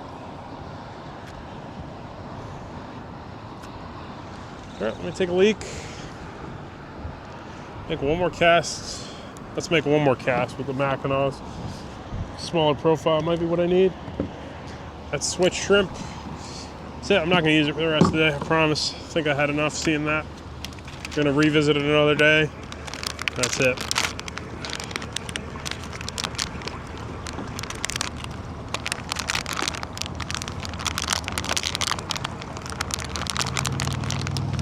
Could be an off day though, man. I really, that's the result for it today. Little jacks. Really liked it. But there's so many other variables that to write it off or not. Okay.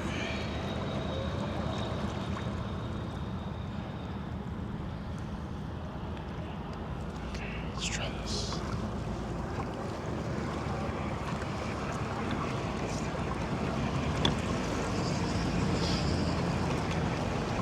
I'm gonna do too is as I run down to that little bridge, I'll tie up a couple liters. Gotta use the bathroom. That cup of coffee's gotta come out. That part of the uncut, I think we can skip that. Try to be as honest and transparent about all this video stuff as possible, but you know, we don't need to see me use the bathroom. Maybe if I'm running around for a half a mile, yeah, I don't think you need to see that extra detail too. You're not going to gain too much out of it, is my guess.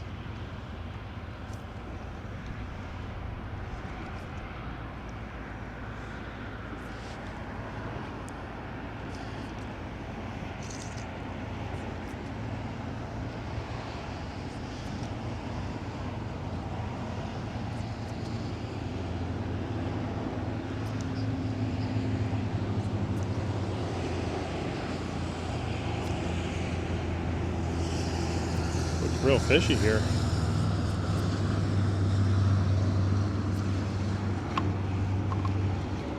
Make one last stop here, quick. Man, I feel like I have to relearn a lot after, you know, that month in the Keys where I was really fishing, you know, further south. This feels nothing like it. Like, it's a very different animal altogether. Water clarity, the amount of fish around, what types of fish around. Like, I didn't have these problems fishing through jacks like this further south.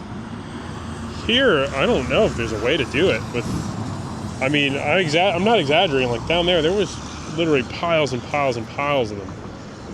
Like, I don't know what you would throw to get through those things besides, you know, something that's large enough for a tarpon or a Goliath grouper or a shark, or one of those jacks themselves, right? So, like, if I want to try to catch some snappers, you know, maybe some other fish, I don't know. That's a tough one. What do I got? I ain't got no answer to that. That's all I know. Let's go try one of these little bridges. Maybe they're gonna eat less jacks. I'll be able to figure something else out there. That's what I'm hoping right now. So I'm gonna tie up a couple leaders. See what else we fish with for the day. So, hang on, I'm gonna make maybe one stop if I see something good on the way. Okay. Little bridge. Maybe the little bridge is gonna be what produces.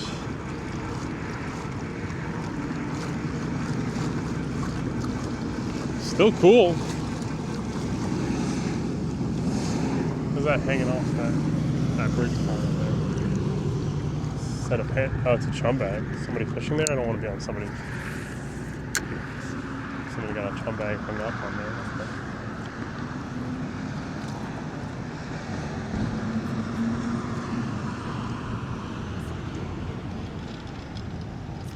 Yeah. Let's do like a, what should we do here? Let's have a group meeting. Yeah, I'm hoping I paid the dues with the little jacks back there, and we're in a new zone, new fish. Maybe this pass just doesn't have 600 trillion little jacks. I mean, that was unlike anything I've seen. All right, let's do one long drift out here into no man's land. Just get a feel for this. I've never fished here really, so I don't know. Been here maybe twice. Sometimes some of these passes are good. Like, this current's very strong under this little bridge. The little bridges do tend to have a lot of current, so sometimes the fishing's better away from them or well up ahead of them.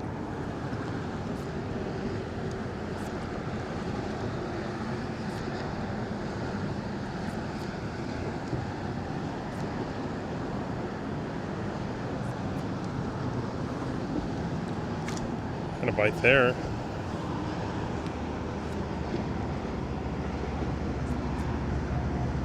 Get a lot of little bites here, my goodness. Maybe there's grunts down here.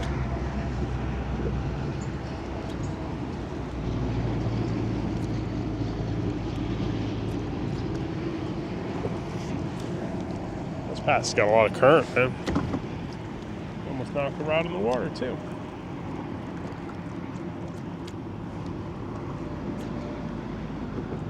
these bites are.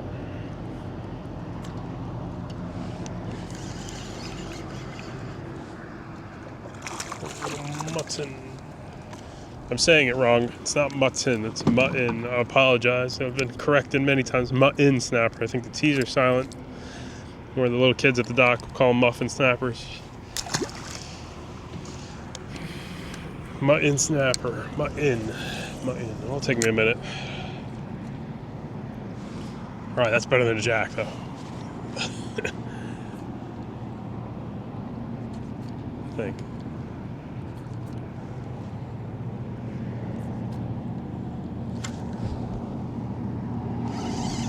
That's a jack, probably. Maybe not. Oh, right. That's definitely an upgrade right there, man. Okay.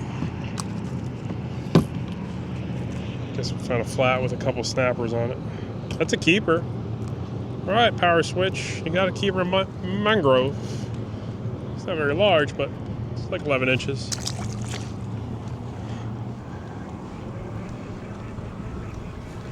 Much better.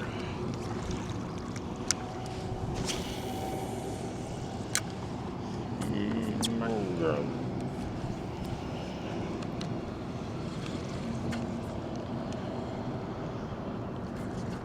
Guessing there's some rocks up there then.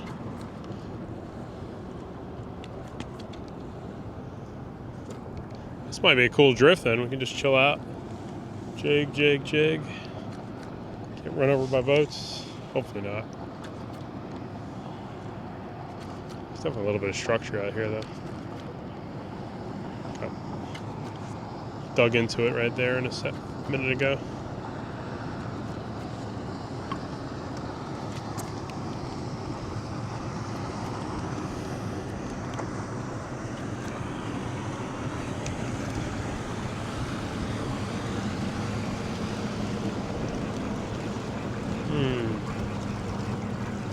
Alright, let's do that drift again. 2 bites there. One was a keeper mangrove snapper. That's by far the best thing we've seen all day.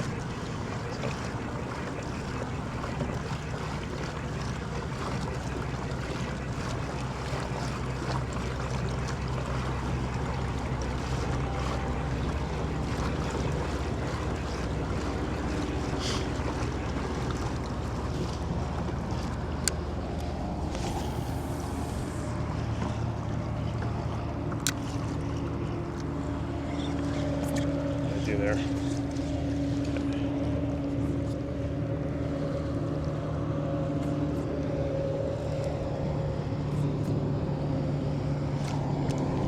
a lot of life out there, man.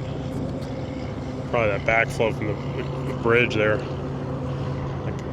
Like, when that jig's getting down there, it's getting a lot of bites on the fall, but it could be all small stuff for the most part. We found some structure too. Well, we're gonna lose another one of these. We lost 2 tails so far. Okay, good, we got it back. There's definitely a lot of junk down there. So this is where this EPDL drive is really nice, man. I'm cutting through this current. I'll be able to chill out later, not feel it too much. Go get some lunch later. Go to the gym. You're still exercising too, which is nice. And what is really good about this kayak too, like when you're out in that cold weather, you're still moving enough that you're not freezing, right? Like that's the problem with some of those motorized kayaks. You aren't moving enough. Oh man, another one down here. You aren't physically moving enough. And when you're not physically moving enough, you get cold and it sticks. This kayak, if you start getting cold, you start moving, you generate some body heat, and there you go, you're good to go. There's a lot of stuff here.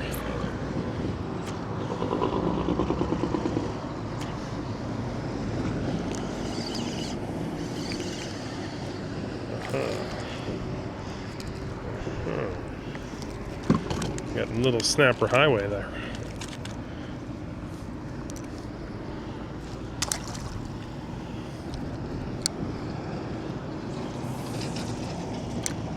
For some reason, I also don't feel like the snappers really attract the sharks. They'll still bring up a shark every now and then, but those jacks, they put me on edge a little bit.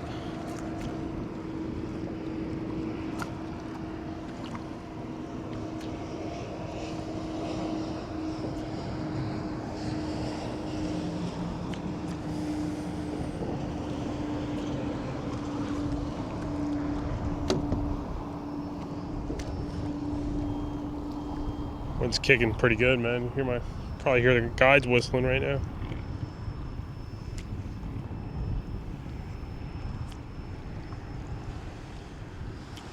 Okay.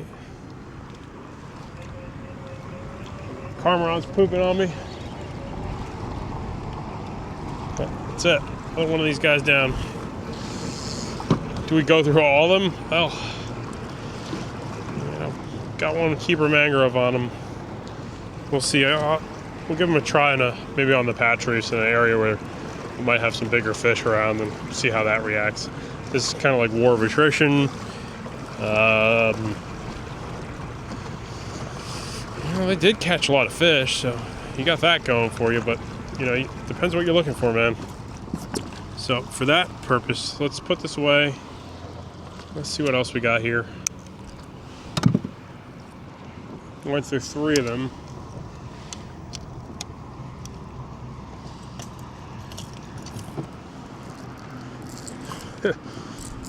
We're going through the suggestion box. People said try these. Like basically you go largemouth bass fishing for these snappers too. So there's a lot of things apparently that I need to be trying. We have bucktails and mackerel strips.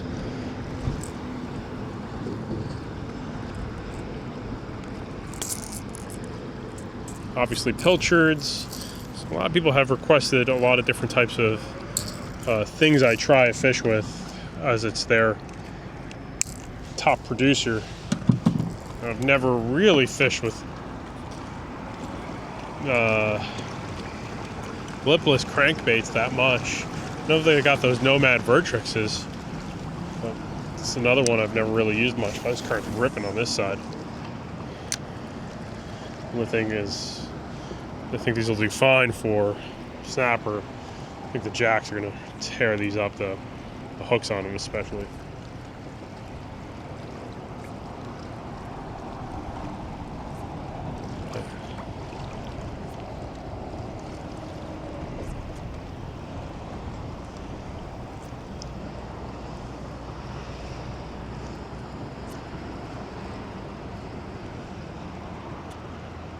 I had a bite down there.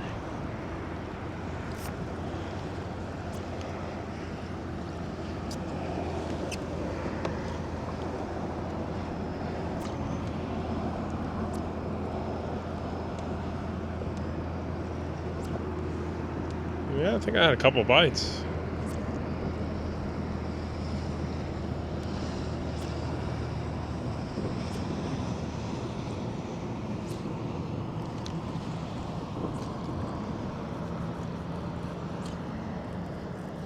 Picked up some grass though, I think, too. Man, this current's ripping on this little pass here. Yeah, I want to get out of this grass. It's gonna make it a lot harder for my drive, and could be what I was hitting on the way down too, is this stuff. Okay, hang on. Gotta be careful when you pull this stuff up too. Pulled up a man-o-war once to knock it off with the scissors. Okay. Wonder how many people end up in the emergency room for man-o-wars here. Okay, so we got a couple of new plays for the rest of the tide here. Let's go, man. We can get something good going here. We can get a couple of nicer fish for dinner. I'm hoping we can figure this out. Use that Mackinaw.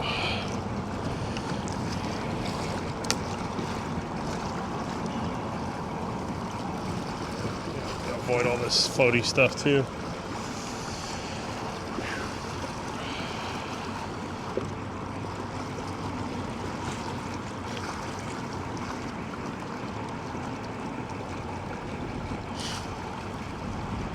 These throwaway days have been fun, though. I'm glad people are liking them. I'm kind of nervous when I get back to North Carolina and start fishing there that maybe I want to keep doing this style of video, but I don't know if I can, how to adapt to it. Maybe I need to start shark fishing a little bit, you know, to keep it a little bit more entertaining. It almost feels like it's at the point where I think, you know, as I get, you know, into what, coming up on 20 years of angling, I don't know. I've been fishing a lot in my life, right? Like a little bit more backstory. I feel like every now and then it's just add some. I never took a job in my 20s that didn't let me fish. All of my jobs, they were never driven by money. I wanted to start at 12 o'clock so I could fish in the morning during the summer.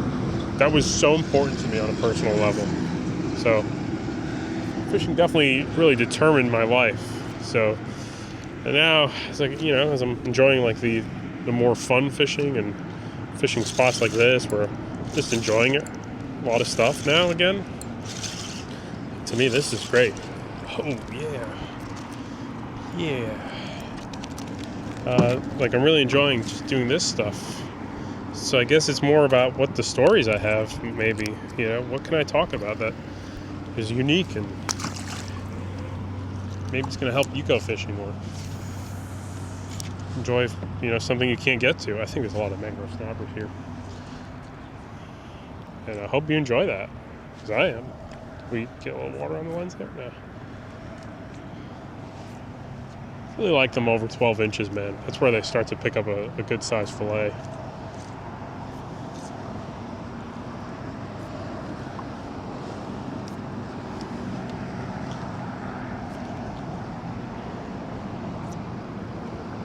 Those yellow jacks are good too. I like those as a poke am. We'd gladly keep one of those to start this trip out too.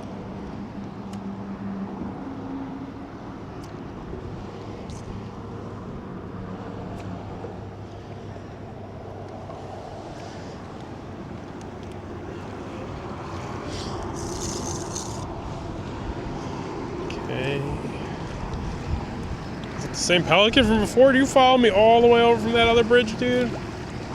Won't surprise me.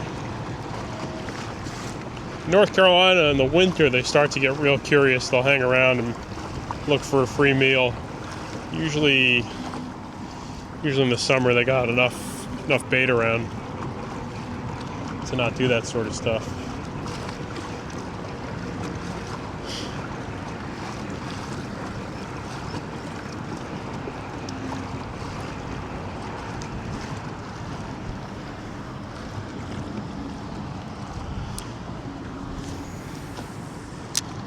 Current's really strong on those pilings right now, though. That's when you drop an egg sinker with like 3 ounces, a live bait, you'll hook a grouper. And that current's ripping like that, heavy sinker.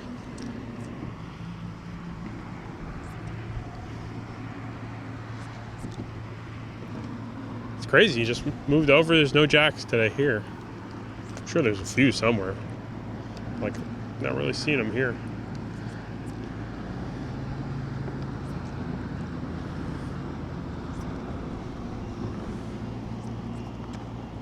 Some bites.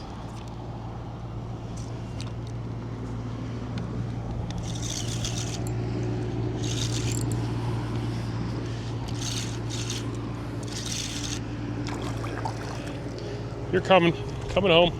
That's a good one. Nice. 3/8 ounce Mackinaw. You can keep that guy. Yeah.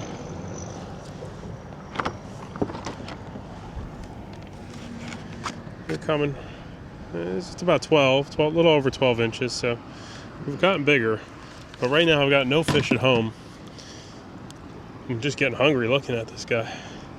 So I do want to have some ceviche for dinner, being that this is my first day back in the Keys. So 12 inches ain't a giant, but we'll get a little more picky for the next few.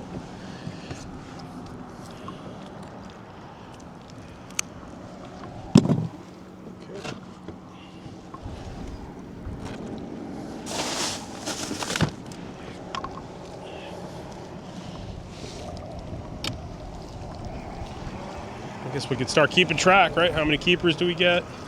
What lure gets what? That was a 12-incher on the Mackinaw.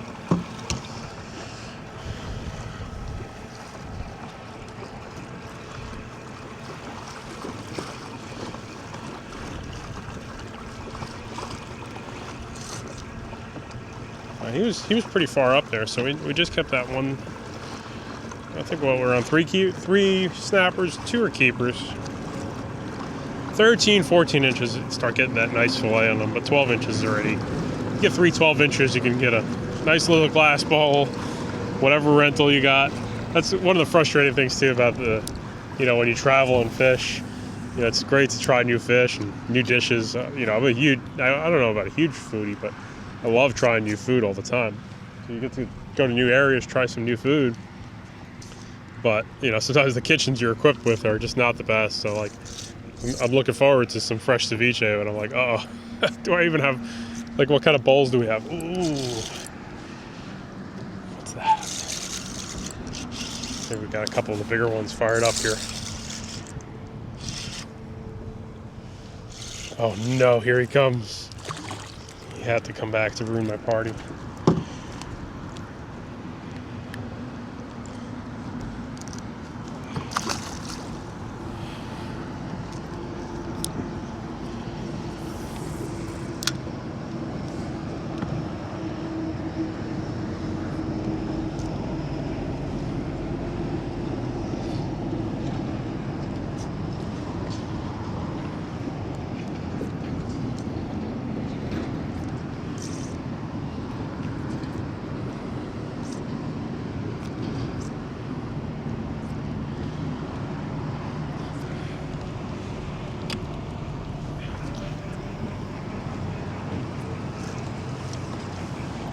Really, it's like some particular zones that the fish seem to be hanging back towards. So that's a 3/8 ounce Mackinaw. They come with these bodies on them. I'm using this Daiwa Surete that's quite noisy and needs a little bit of love, right? This little rod here is a Jigging World custom build. This is built off the Night Ranger blank. It's a great rod. It's expensive, I know, but this is one of the rods that I'm like, I really like these. I've broken a couple because I'm sloppy, but really, really like the action of these rods. All right.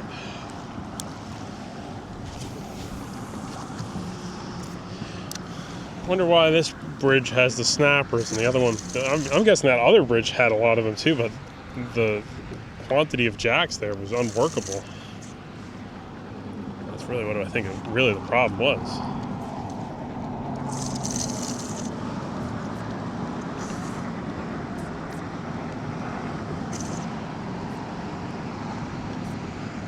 Like this current's picking up quite a bit too.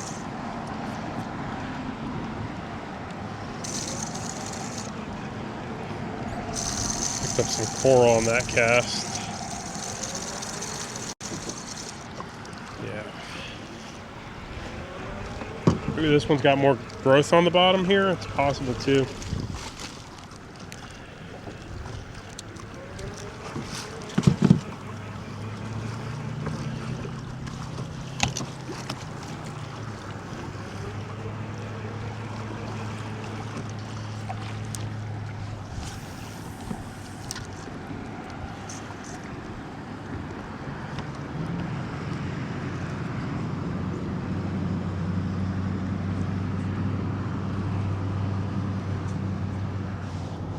Pretty boat. It's fun to watch this stuff go by on the highway too. When you're fishing from down here, you see some interesting stuff too.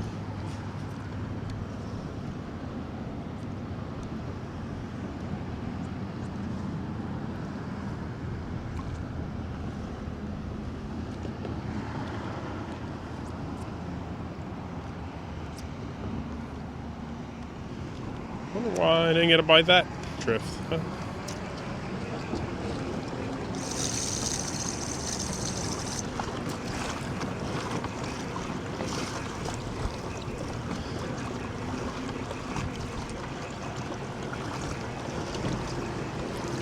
It's like a jigging dream though, some of these bridges. This one seems like it's got quite a bit of structure. Maybe I should cast as far either.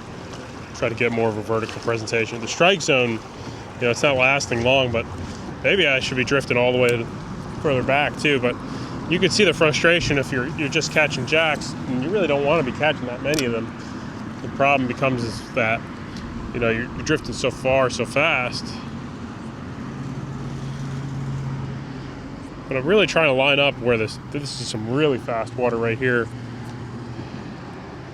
But I am changing my drift like ever so slightly. So quite a few of these little tippy tappy fish. I don't know what they all are, but there's definitely a bunch of them down here. Some good structure here.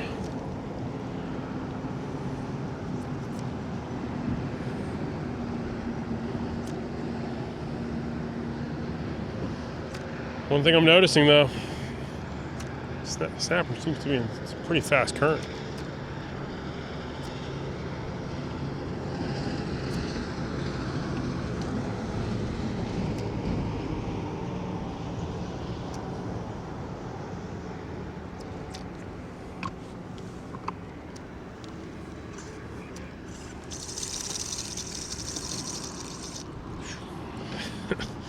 Okay. Try one other thing here. Let me try that rattle trap that a few people tell me I need to try to use.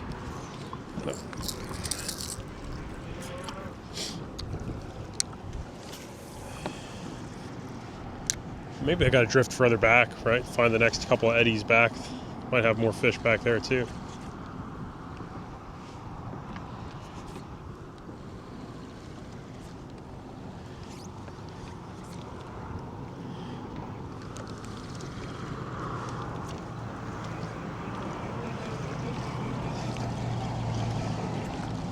Seems to have slowed down in the bites though, right? I got that one mangrove.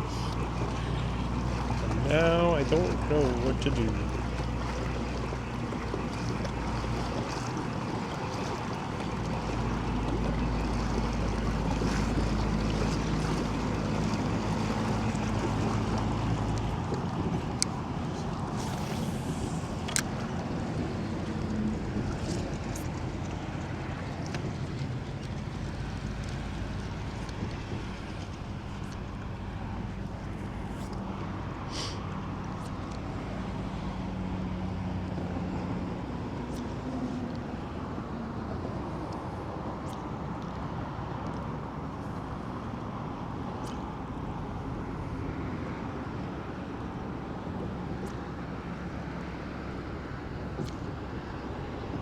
Come on, rattle trap. Definitely found coral pretty easily.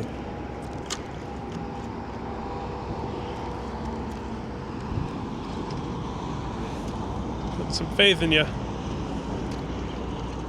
Oh yeah.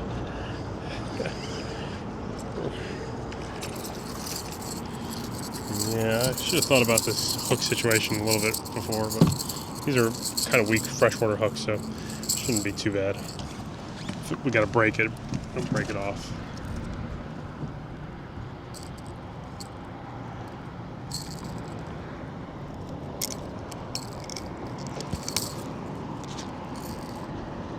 When I was in Panama, there was a guy who was fishing rattle traps on like a muskie rod, right? Somewhere from the Great Lakes. He caught the largest cubera out of a whole group of these goobers with a freaking rattle trap. Probably like 40, 60 pounds, somewhere in there. Pretty large cubera snapper. But anyway, point being is, yeah. Sometimes the strangest things are what really works well. You do wonder sometimes, is it something that fish haven't seen before? Or is it, who knows? Does it match the hatch right? Back here, we don't seem to have had any bites. So it seems like there's that trench where there's fish. This is nice and a little slower drift. It's still pretty quick, 1.7 miles an hour. But I was hoping maybe back here.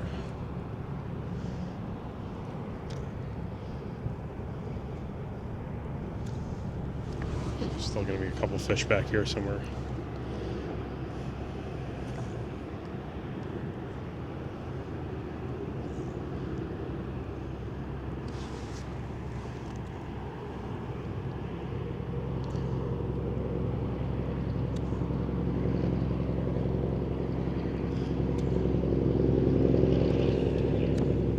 These isolated coral holes and patches can be just as good too. It doesn't seem like it's got anything on it right now. The other thing is too, that fast current is going to make a lot of those fish dumber. Dumber than they know, or fired up, maybe you want to use the word. Because I feel like a lot of these fish are a little too smart for some of these techniques. But you know, you start throwing around these lures in some faster current, you'll see a different, more aggressive side of them that you might typically not.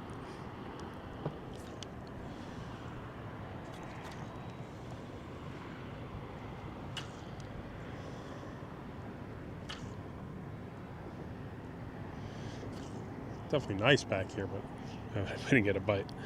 All right, we got to do one thing too, is apparently that cup of coffee has not really come out of me as much as I hoped. And we're finishing out this drift here, 9 feet. Yeah, I haven't seen any like bait getting sprayed, barracudas, no, nothing like that. I know they're around, but the surface is quiet too, so I'm not really.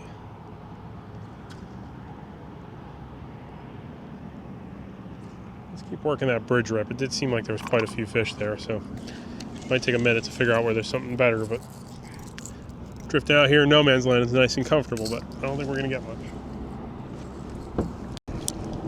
Okay, I took a whiz. Drink a lot of coffee in the morning. I usually like to do a 20 ouncer. I've had one at noon, do my second coffee around noon. But as I was cruising back over, I saw another trench here that looked pretty good. So let's see. Still a little further away from the bridge, but it's gonna have some fish if I'm lucky.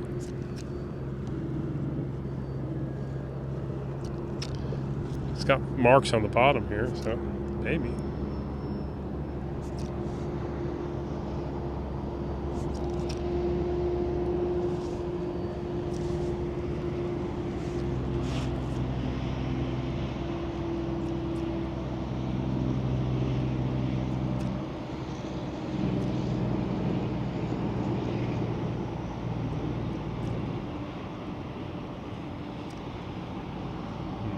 Nope, negative. It's about being near that bridge. There's that a lot of that extra structures up there from the, you know, when they built the bridge. It's got all the limestone and coral and stuff too. There was something there. You never know. There's always scattered stuff as well. That'll be an interesting video to do. What I want to do when I get a little bit better weather, I can drift some of these passes all the way out to the Gulf and really focus on, you know, areas where I see the coral heads, where at least I think I see some coral heads, and try to do a video like that. Let's see what's back here. There's probably going to be these. That's what I thought would be back here. So these mutton snappers, they seem to be more about current than structure, or ambush spots too, right? Not to say you won't catch them on structure, but current can be, especially if you're trying to find nice ones inshore. Somewhere with current's really important.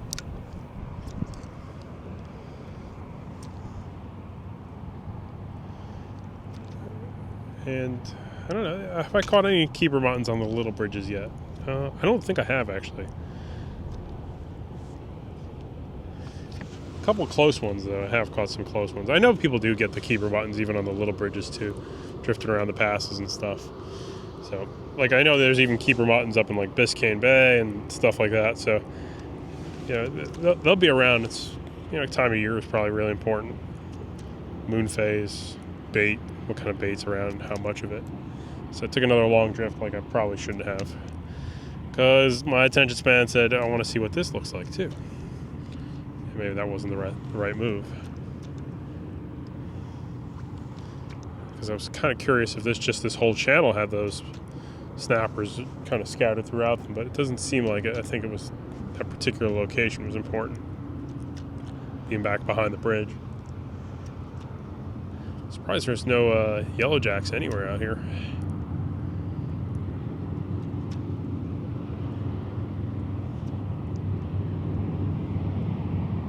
If there's any snook out here too in these channels, being a little closer to the Everglades, but could be wrong on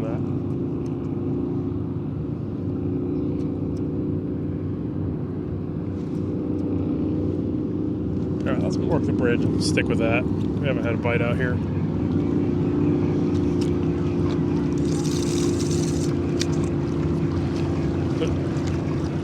Worked all day catching those little jacks, and now I'm leaving the first slightly nicer fish immediately. Always work the edge of the channels too, but it's a little hard to predict where to drop your baits. Yeah, I was honestly, the other thing was like honestly hoping to see some of those pompano like last year, but that might be later in the winter. We're just an inconsistent thing around here too, is when the pompano get up in these passes, because I'm a huge pompano nerd. Pompano, flounder. You know, if I had to pick my like top 5 fish to fish for though, flounder's definitely in them. I think all these snapper fish on lures to me is a blast. The mangroves, the muttons, even the lanes and the yellowtails, all really fun from the kayak and on lures. So flounder, all the snappers. Really enjoy jigging pompano when you could do it. It's not easy, and it's another one that's kind of fun and nerdy. Striper jigging's kind of fun. You know, striper jigging and red drum, for some reason I like them.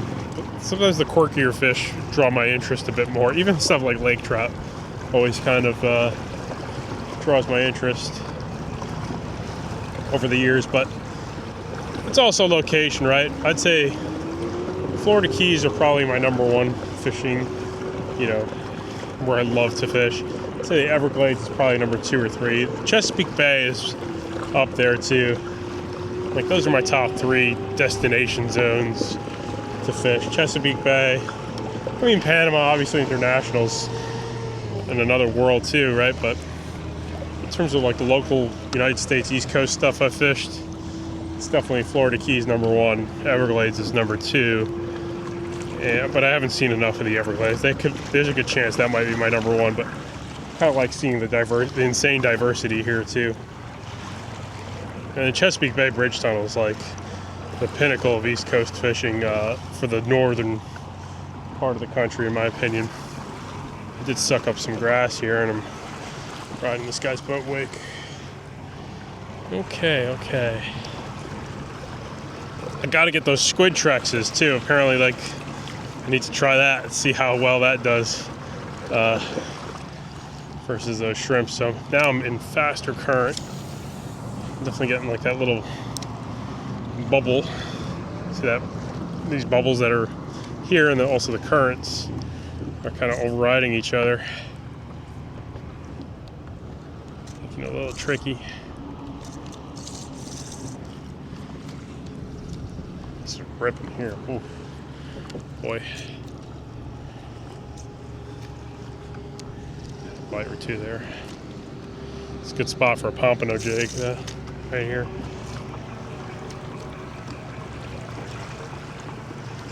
Picking up a lot of grass here though, man. Alright, I think we got out of that grass. Grass is definitely heavy here, and I'm wrapping my guides up. It's usually the beginning of the end right there. Okay.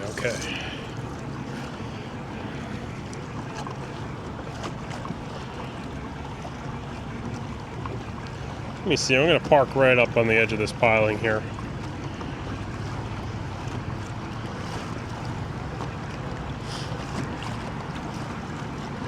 Take one drift here, and then we're going to try the other side.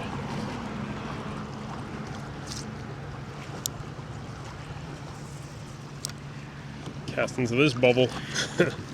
Current break, current seam. I was hoping a yellow jack would be sitting right here too.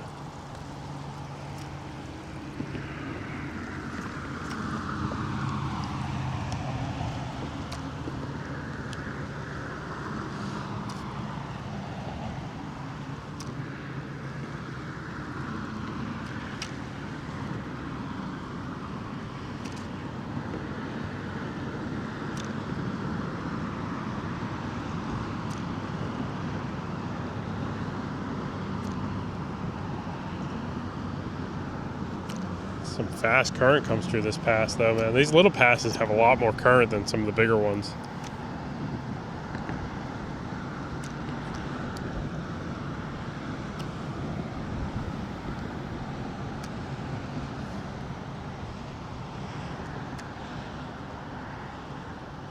I feel like the current's picked up even more though since I started fishing. Maybe it didn't. I don't know. I think it's the first drift I didn't get a bite coming through here.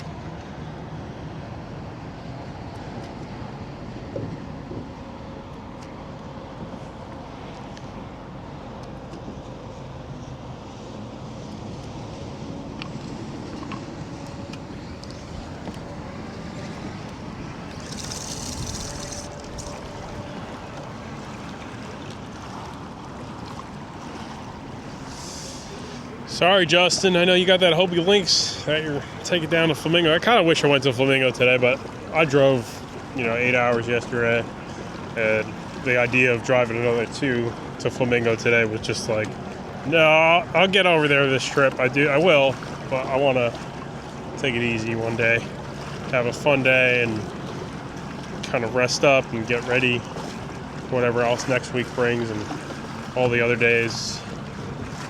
As we take it to the next spot, next area to fish, etc.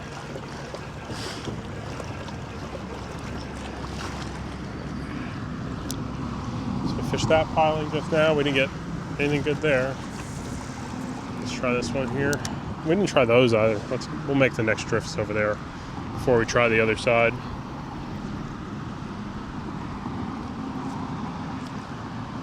Rain held off. That's good. Jacks are holding off a little bit here.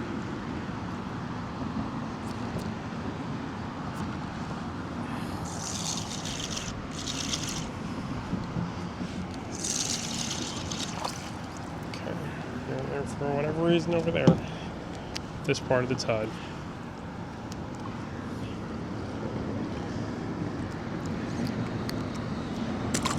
Snappers. I haven't caught a Kubera snapper in a while. Last year I got one like 12 inches, but in terms of like a decent sized one. I've seen 1 or 2, not many though. I've heard they're really nocturnal. They don't eat much during the day.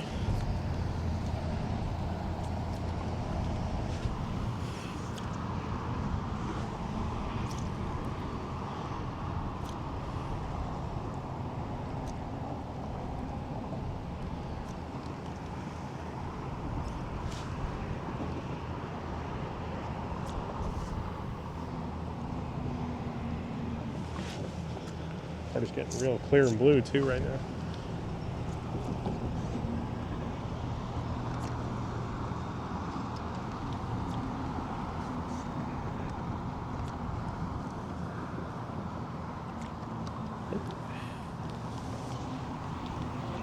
Getting a cold breeze on my back too of a cold front. Man, we got some weather coming through that's gonna be gnarly next day or so.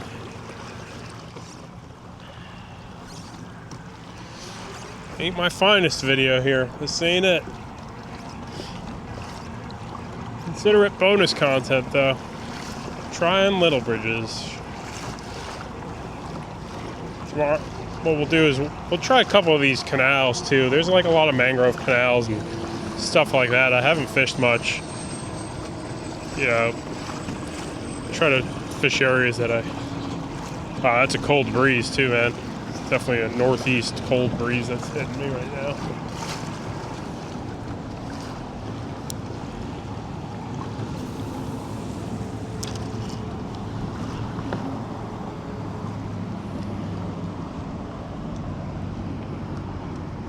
Be cool to see if those big bluefish get back down here again like last year. Wonder how people react to seeing big blues here.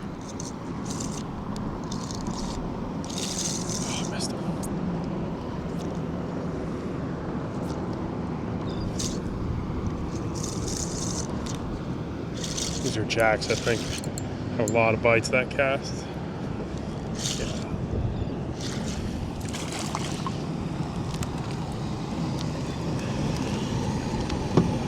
Cold front, tough fishing.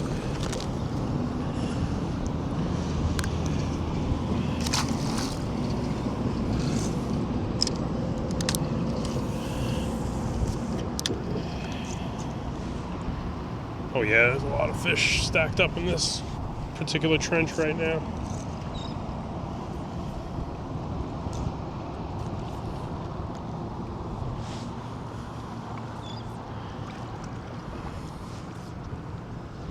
The wind's picking up. Ooh, that cold breeze too, man.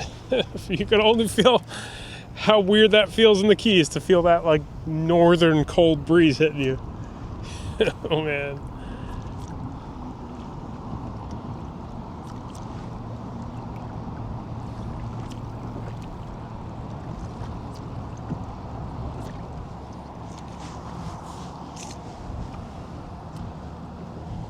Fish don't seem to like it either, in my opinion.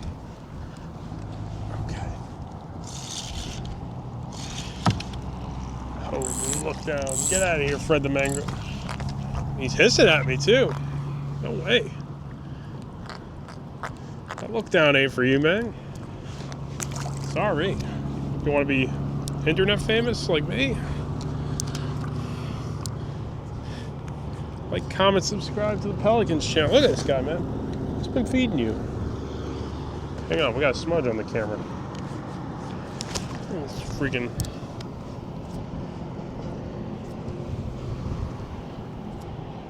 I don't owe you any money.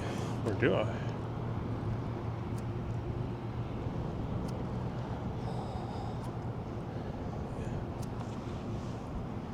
That's a cold breeze, man.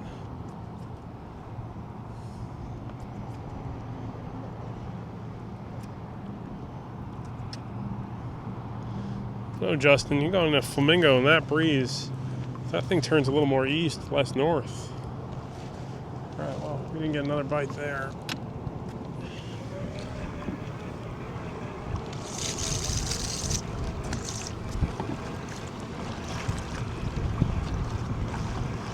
Well, let's try one drift on the other side of this bridge then. Seems like this part of the channel's got some life, so kind of shoot through there, see how that does.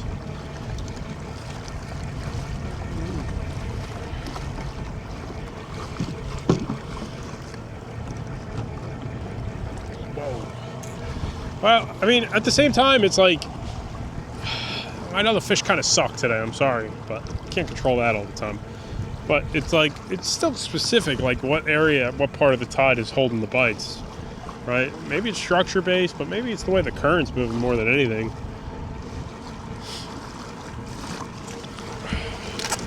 I think I picked a weird day to try to, you know, get those expectations that high of a decent bite, so.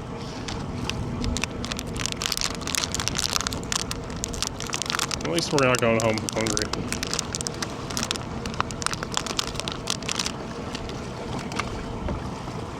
Yeah, I'm gonna go down this pipe here.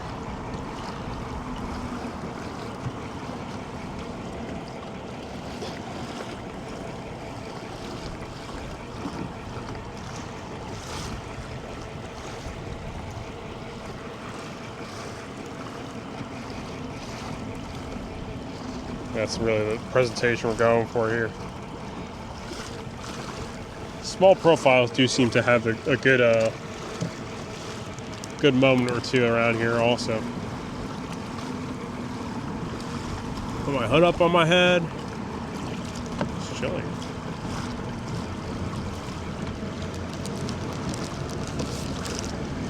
Stand up paddleboard. Got this Procure mullet. That's what I'm working with right now too.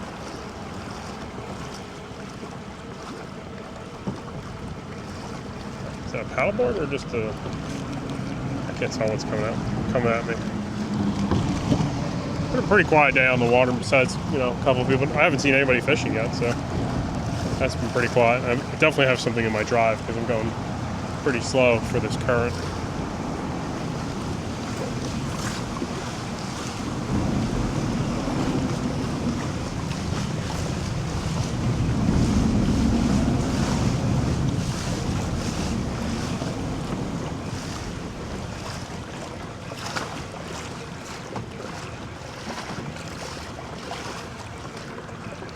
Wind shifted. What's up with these traffic cones on the rocks there? I have no idea what that could be.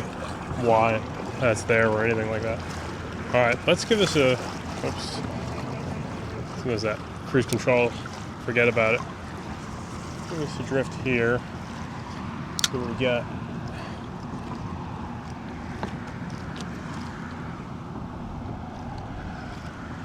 Seeing too much life.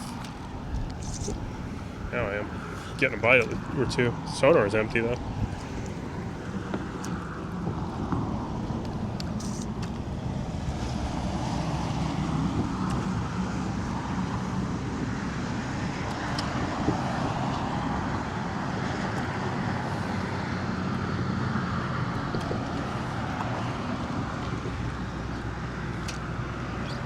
I think I found what I'm not looking for again though, unfortunately.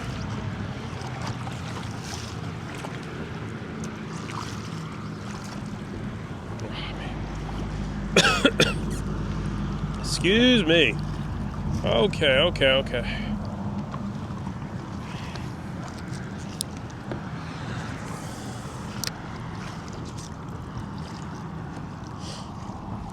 Just saw that one tarpon today. I didn't see any. I don't think they'll bite in this now that that north wind hits. Pipe dreams. I hope one of those things are going to bite.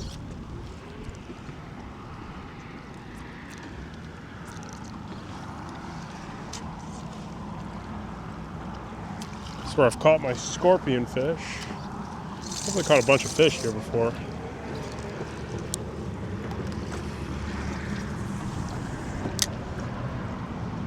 I'm sure glad I wore a sweater today too. I was contemplating leaving the house without one of these things. Now when I'm wearing this, I'm super happy about that idea.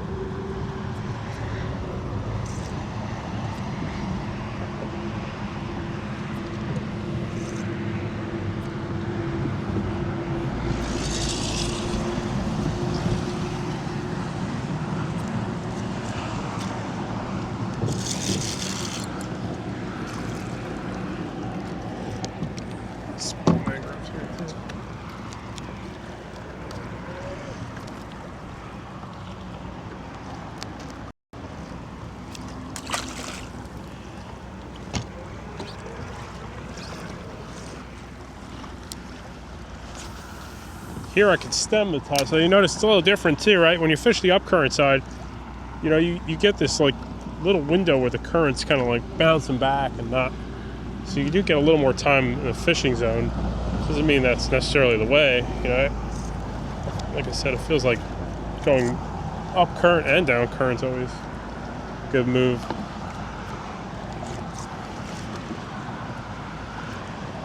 Here too, it seems like there's a lot of small fish.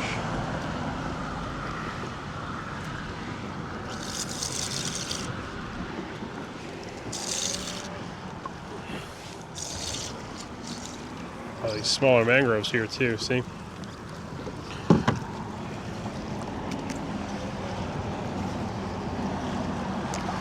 So everyone's suggesting I need to try live shrimp too. So when you fish live shrimp, how do you fish through these smaller mangroves, you know, to get some bigger ones? Like, I don't know, or do the bigger ones just bully out the little guys immediately?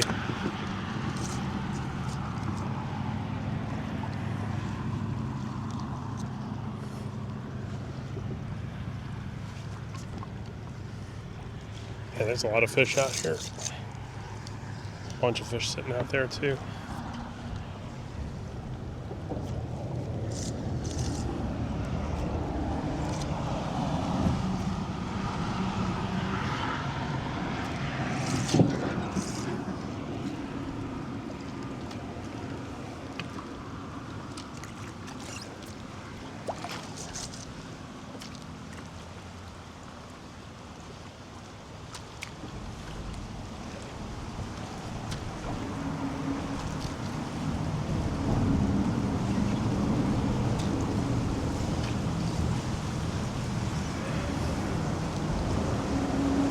I feel like if this tide was a little slower, I'd be able to fish this a little more effectively. Okay.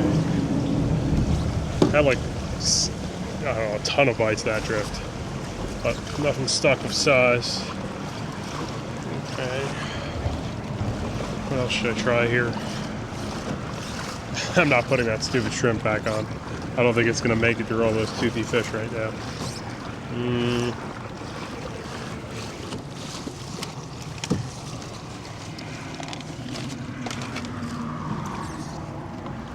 Try that voodoo shrimp back there.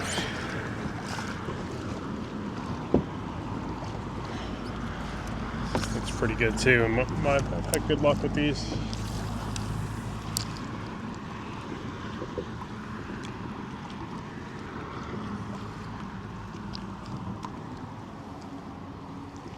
That guy does sink a little slower, but still might be the ticket.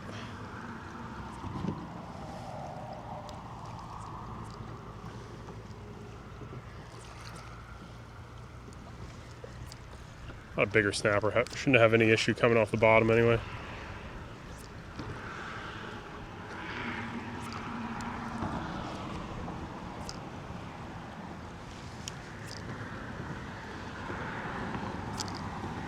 Checking the voodoo shrimp now.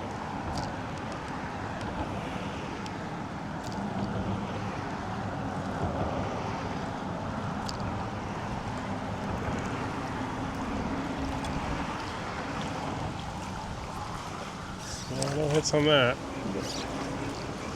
Didn't get anything to stick with the voodoo shrimp. I mean, it had bites on it though.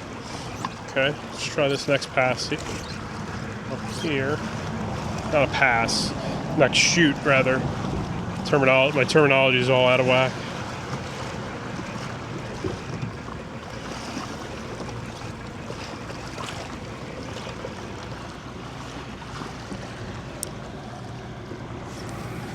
I got a feeling we might catch a decent fish here. It does feel like it today.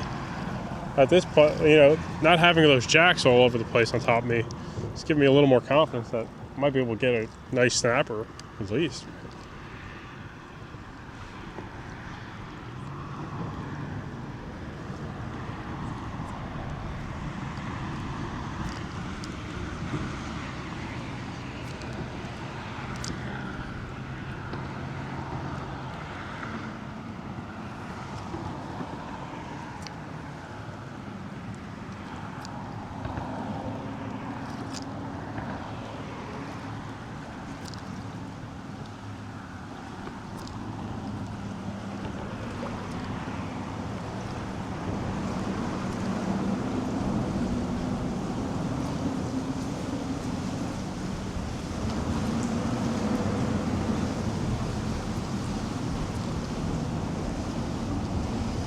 Oh no, what is that?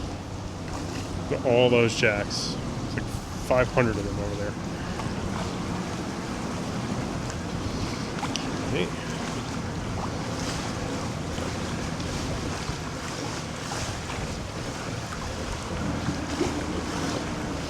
They're all about that big too, I'm sure you saw that. So when did I guess the bigger jacks will show up probably a little bit more into the spring then. If all the little guys are here right now. Maybe we'll try this current break. It's a good break in the current right up there.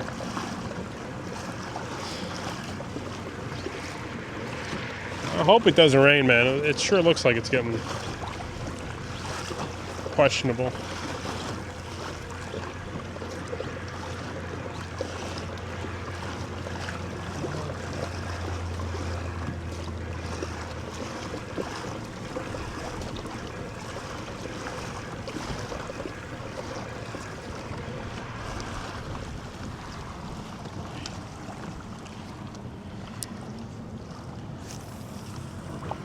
Got one of these little Phoenix rods. Picked it up for like 70 bucks off Amazon at one point. Man, these things are awesome. The Phoenix Maxim.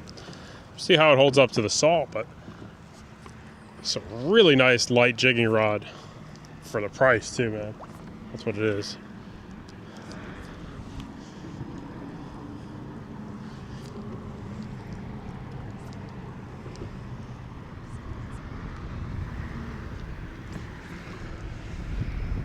We got a cold front coming for sure, man. That ain't no... That is like a serious one coming right now. Should be glad I caught anything is what I'm really starting to realize now in the last hour.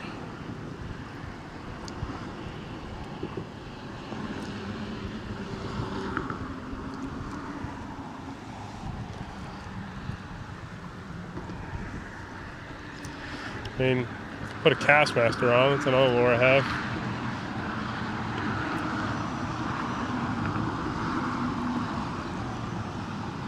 Ooh, I feel that wind. It's cold. It's chilly there.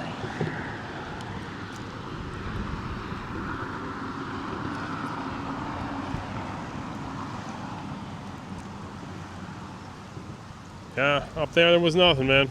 It's like this is, for whatever reason, right? Ooh, yeah.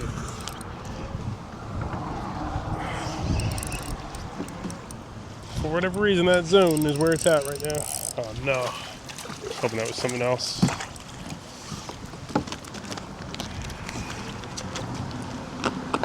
Try up there where there's a little more rocky structures.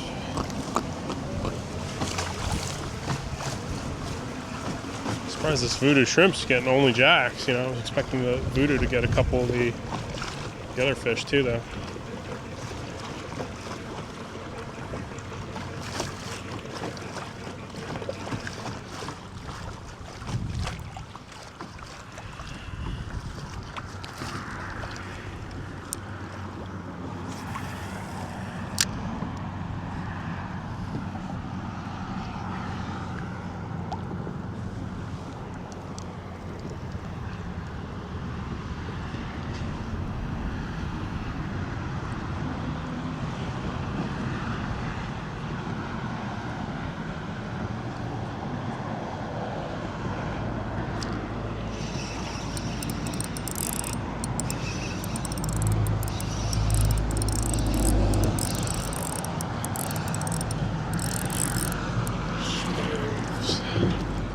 A keeper, not a big one though, probably about 10, 11 inches.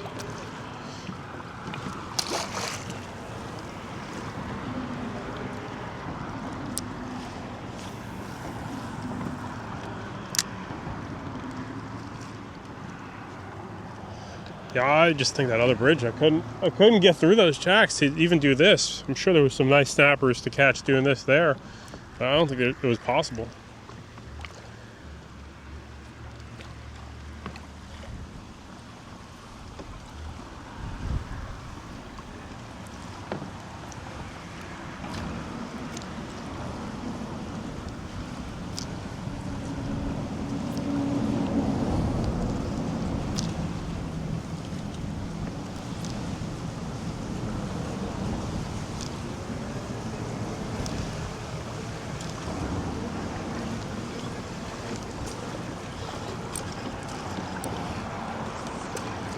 Yeah, this guy tangles the rod tips too.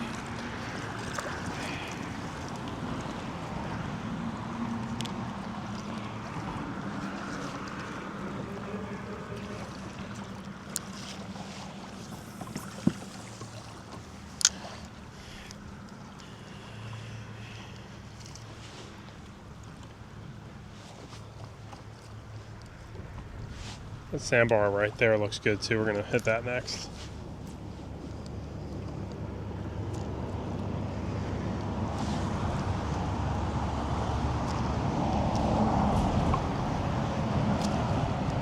A lot of fish hanging out in front of the bridge though. That's 100% obvious based on some of these bites are happening here.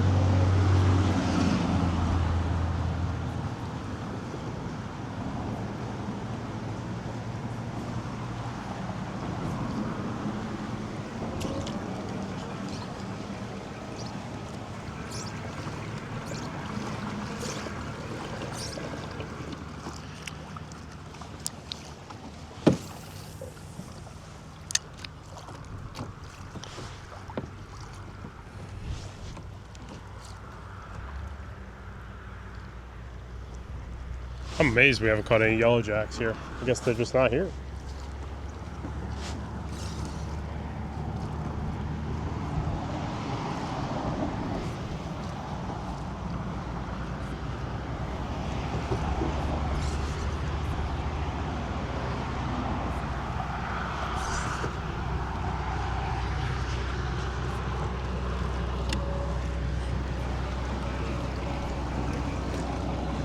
Yeah, those fish, as soon as you really get into that fast current though, you stop getting bites from anything but a jack. It's really what I noticed too. I definitely had a couple more of the bites from the smaller mangroves, but I'm sure there's a different strategy here than I'm used to for bigger mangroves is what I'm thinking. But let me hit this current, this little current pocket right here, and then we'll evaluate what's the next move from here.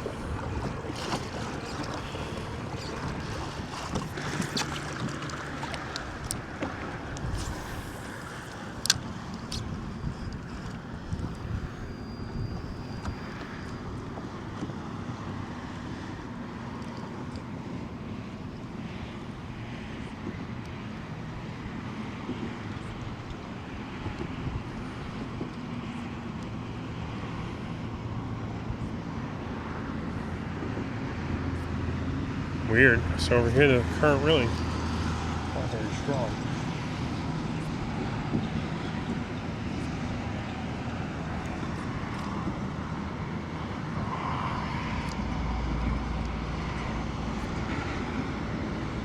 A bite there.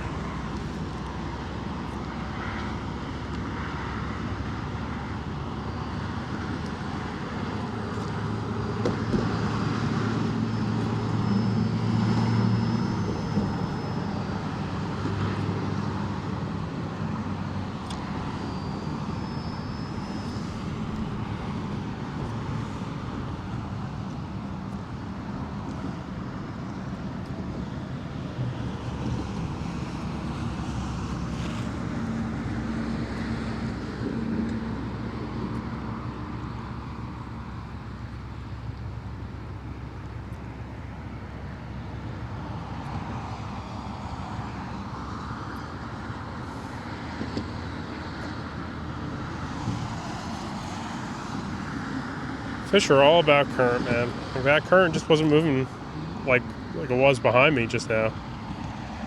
And right, just like that. Those snapper at least weren't there.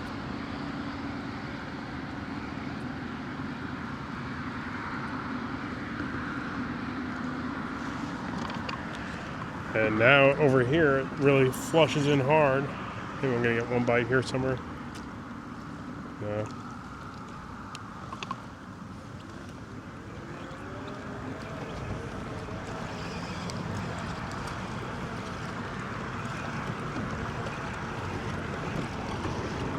Put that away for now. Guess we could finish out our Mackinaw pack here.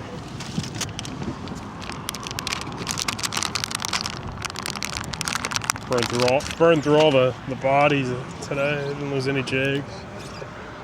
Got my Pelican back with me here.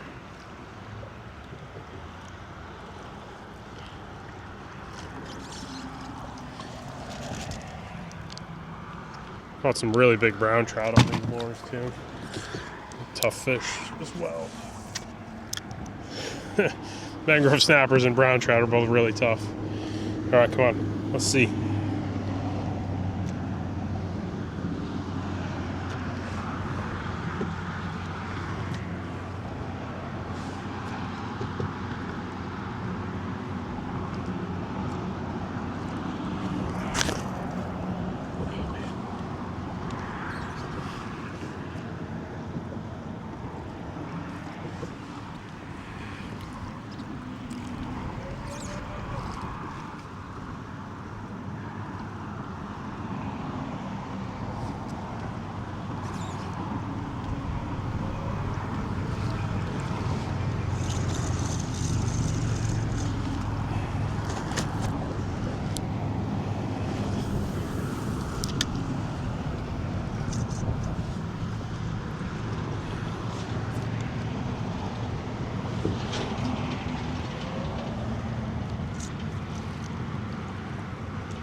Not too bad.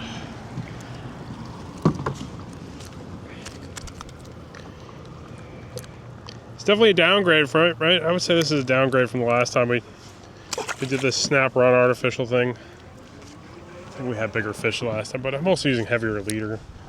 I got 30 pound on here. I don't know. But apparently,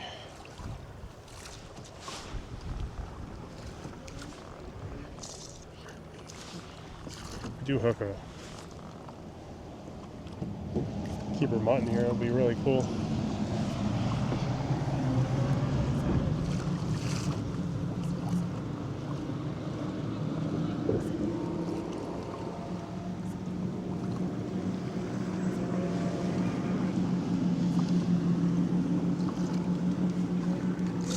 Fish on some of these zones though.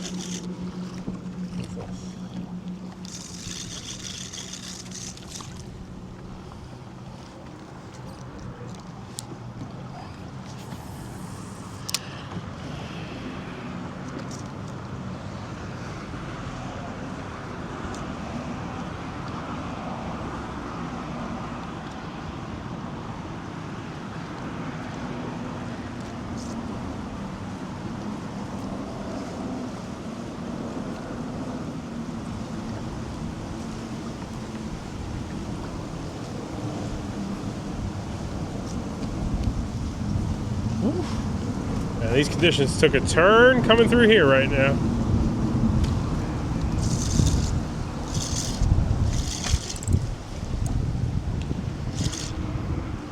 You know what I'm saying?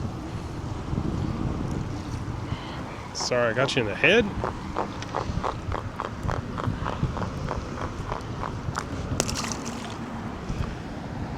These conditions definitely took a turn.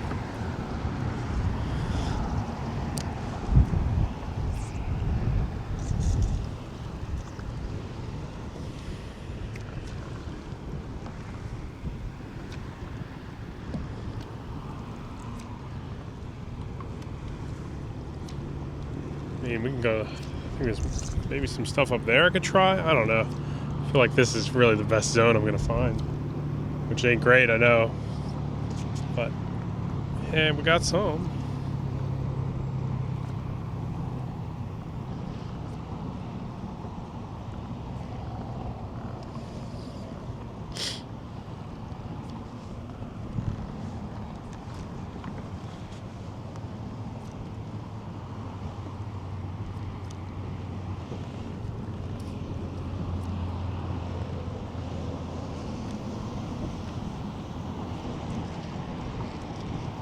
Wow, that cold wind. Haven't had a bite coming through here either.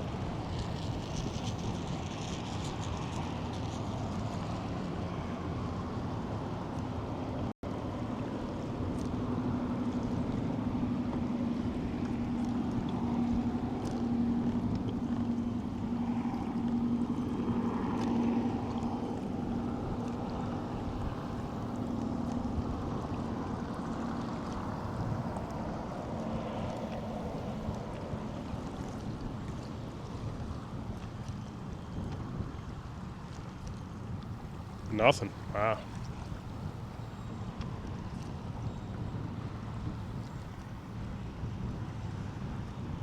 Yeah, we didn't get a bite on it coming through here.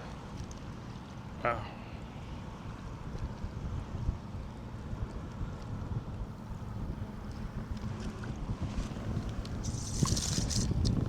Right, our paddle tail's intact. So now everything, for whatever reason, one followed, one fish follows another.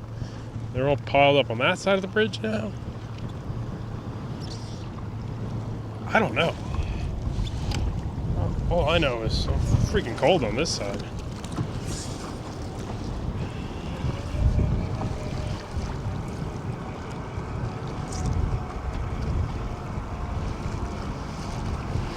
All right, keep working our way through that then. Yeah, this current definitely picked up here. So these fish just move with the current. That's really what it is right now. At least in the zones I can get a presentation into them on. At least we got ceviche for lunch. Excited about that.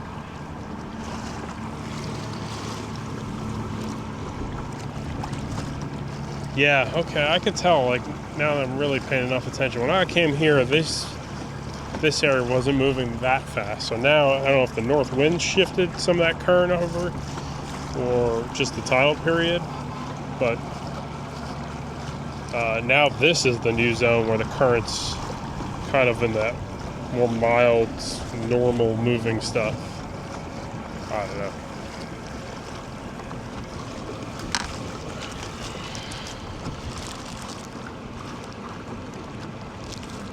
Those lookdowns are pretty good to eat too, but I think I want some snapper.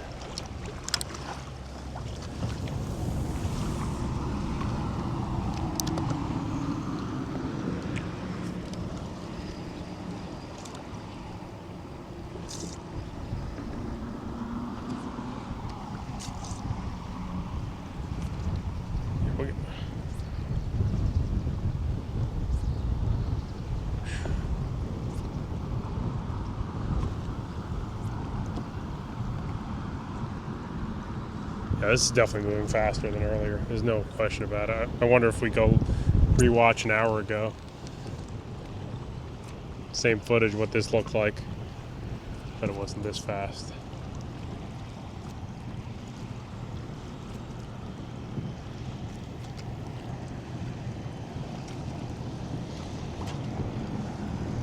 Right there. Marking a lot of fish here, actually.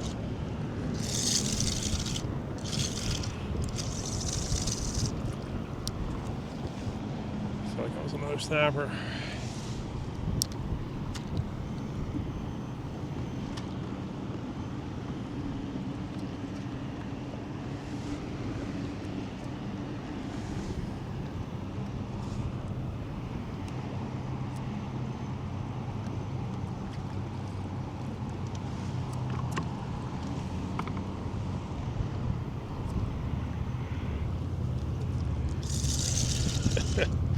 These fish are a riot.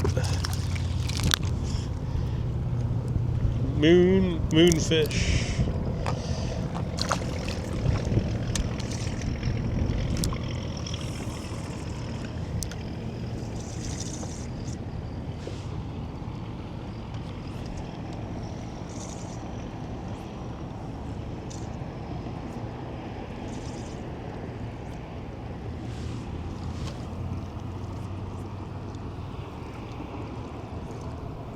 There's a small channel up there. I could try that. I don't know why I have zero confidence in it though.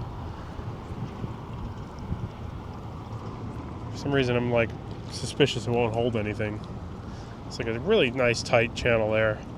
Like it looks like it would hold speckled trout in North Carolina, for example. For some reason it's got like grass on it. For some reason I'm nervous it's not going to have anything.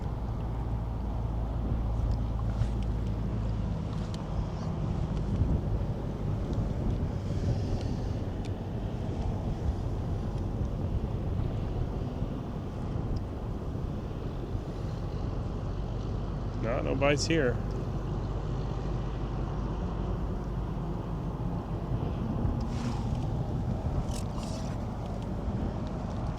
This is part of the tide, just ain't gonna have it. Okay.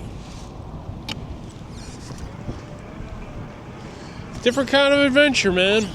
This is different. Feel for everyone up north right now.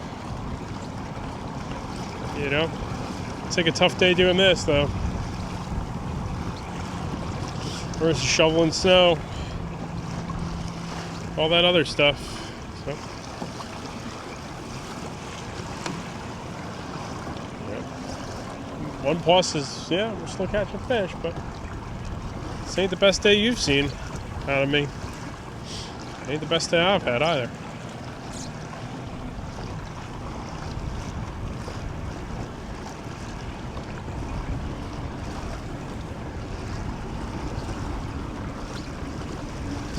Traffic's light though, man, for this time of year. I was reading on one of the forums that they said the Keys rentals have been very slow this year. I noticed the prices came down just a little bit the last 2 years, so I think that maybe the hype is wearing down. Who knows? It does seem like, in terms of fishing pressure overall, some places are down a lot. Some places not so much, but like there's a lot of places you could find now that all that traffic that was unbearable during COVID is gone. I wouldn't say it's everywhere, but there's definitely lots of new breaks in that.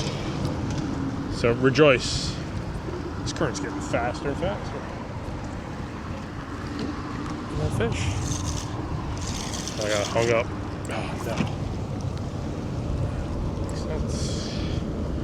Alright, let's try this other side one more time.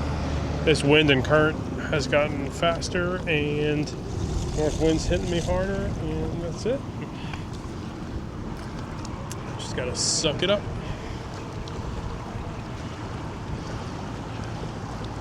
I do want somebody to maybe start, I don't know how to put it out there, but it'd be nice if, you know, so if I'm doing the long videos, right, lets me get out on the water more because, you know, I don't love editing, right? I don't come home from a day of fishing like, oh, I can't wait to edit it down. You know, I'm not super pumped about the idea of editing.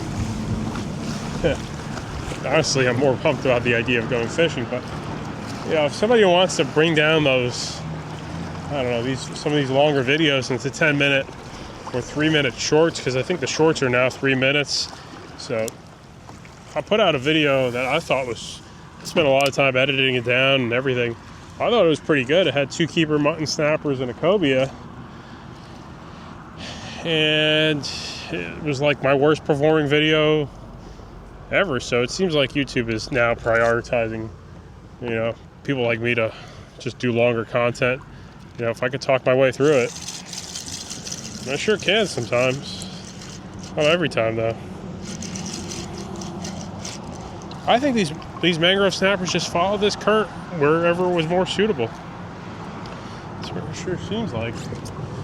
I wish they were a little bigger, because then we get definitely get a little more fist bumpy.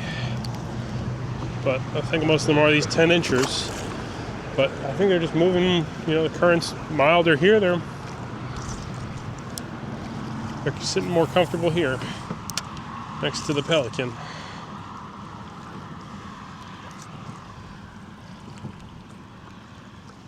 It's okay when it's a pelican, but if it's a crocodile or alligator, that's used to the human snacks. You catch my drift. That ain't cool. Don't you dare. No way, Fred.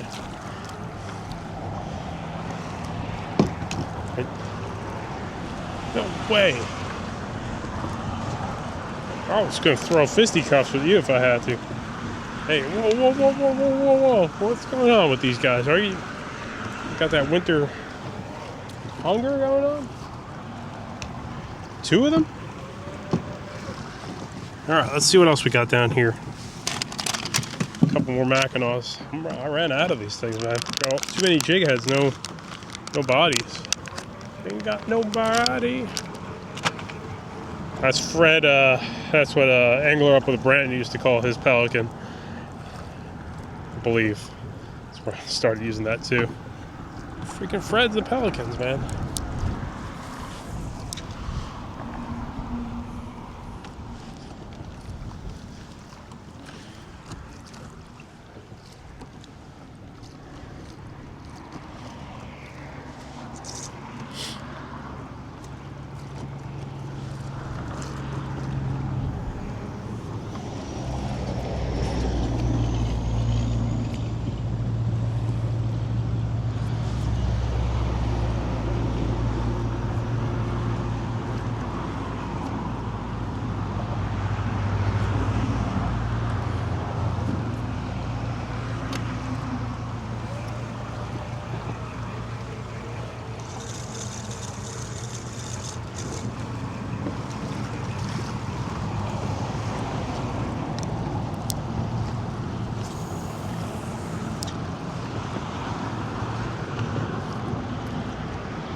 Got a boat coming finally here.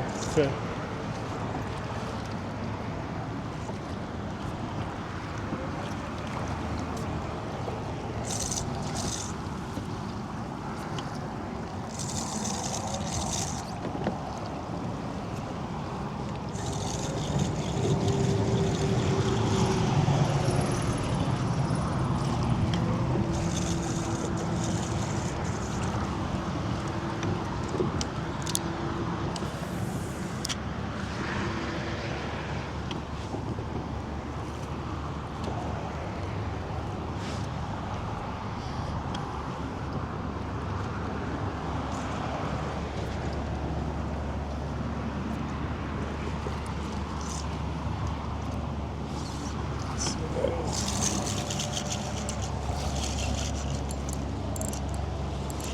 Jack?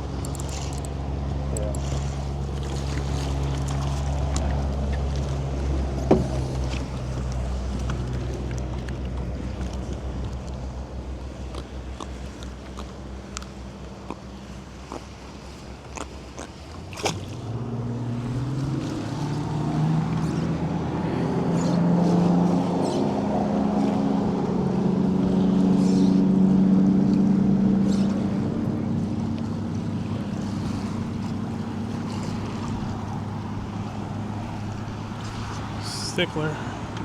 Stickler for a straight plastic. I guess we could do one long drift through here where the current's moving pretty good.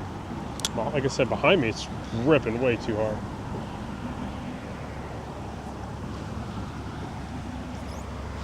I wonder what a wake does to those fish though, did it? Some people tell me, you know, having that stir up of water does help in some areas. I don't know. Pretty much against all boat wakes when it comes to most of my fishing. Maybe the fish get curious for a minute and get cautious shortly after. But this current got really fast, and it's, you know, even on the electric kayak, it's hard to fish here right now. So let me run up to about that green channel marker. Let's make like one last drift through everything here. I think we'll call it a day shortly after that. I'm bummed out, man. I really, you know, had a couple of good days doing these videos with you. Still think I want to post this one until people get so mad at me. I think I got just a different audience showing up now, so you know, a lot of new people are showing up watching these longer videos because, you know, on the back end I could see, you know, it says new audience and stuff like that. So if you are new, where you're from, I'm curious. This is a different type of video out of me. I'll keep making them, man. I will try my best and talk about more subjects. And yeah, a couple of people were asking in one of the videos, how do I rig everything for not flipping? I don't. You know, I haven't flipped in a long time, which doesn't mean it won't happen today, right? You can flip any day. But at the same time, yeah, it comes with the cost. I mean, I guess I just rationalize it as something that might happen. But it's been at least 15 years. The only time I might flip is where I know I'm going to flip is when I'm coming back home through the surf, where it's kind of rough. But like when I go fishing on a normal day, yeah, I don't really mess with weather anymore. Like, I really pick pretty nice days. Like even today kind of sucks, but I'd say for the most part it is nice. There's some junk down there. I don't know what. Coral head. Yeah, it's definitely. I'm gonna have a new version of these Mackinaws coming out again. I got a lot of new product designs and stuff that are so slow to get going. It's just like, you know, somebody tells me they want to work on something and then, you know, they don't follow through or whatever happens. Sometimes it's not their fault though. But, you know, every time I come up with an idea, like, oh, you want to try to do it with me? You want to make it happen? Yeah, it's not always that easy.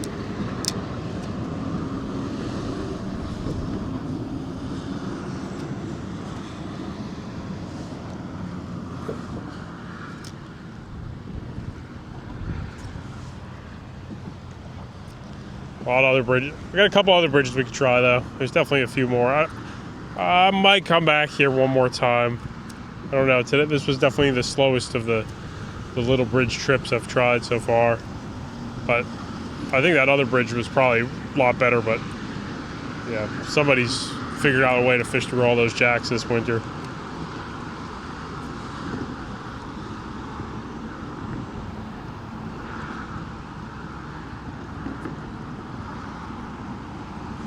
See our run time here.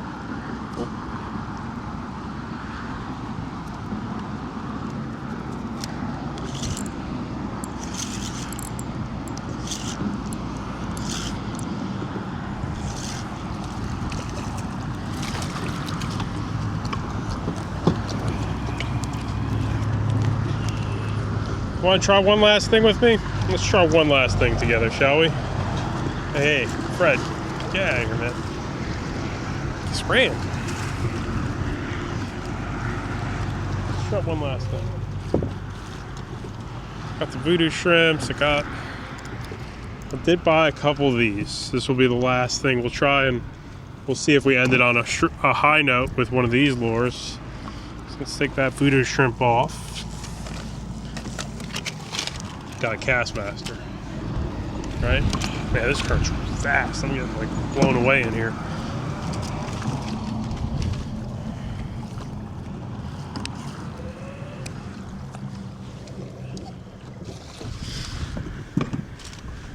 Quarter ounce one? Yeah, quarter ounce.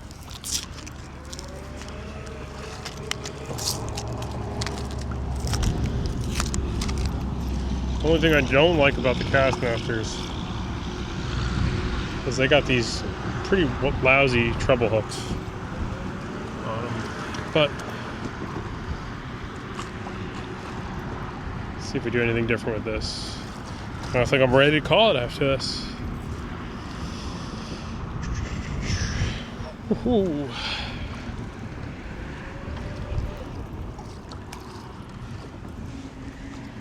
UNCUT Castmaster. We're gonna try different areas. I got a couple of areas I want to try. Oh man, I had a tag in and hit the ocean. That's it. I've been trying my best. That was the first one I think I got documented on camera, so my bad. Alright, so that's a quarter ounce Castmaster. I haven't fished the Castmasters too much in the last few years. It's the first lure I ever used. Probably caught my first keeper striped bass on a Castmaster. I think so, I would say that. Back in like 2005.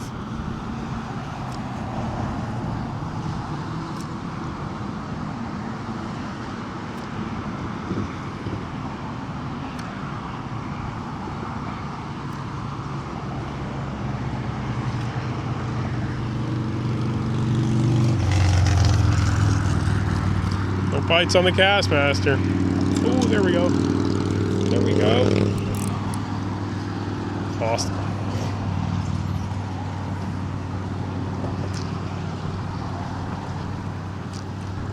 Ooh, got that one.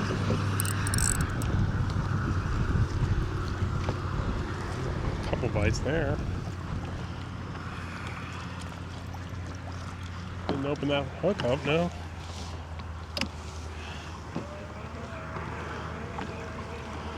Castmaster, man. Catches everything. It does. Kind of falling out of favor of that lure. New fancier lures hit the market, and Castmaster's gone to the wayside. For some, not all. Still a good shorebound lure though. 1 ounce Castmaster's like the best striper lure, especially if you're fishing like a back bay area. Catch them all sizes sometimes.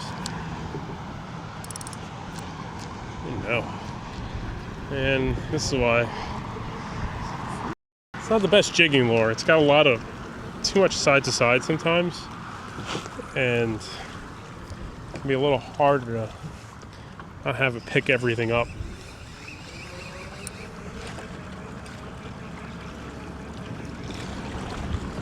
I think we're gonna lose this.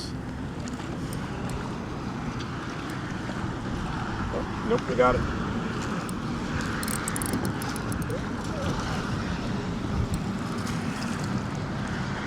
Cool, look at that. What did I pull up? I always touch everything with caution here too, because there's definitely some stuff here you don't want to be touching too much. Squishy. Definitely got some weird feels to that. Okay.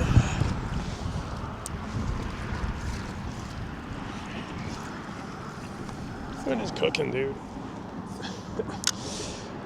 I'm cold. Elias is cold. What a sissy. He's out here in the Florida Keys complaining that he's cold. It's crazy how it changes on you.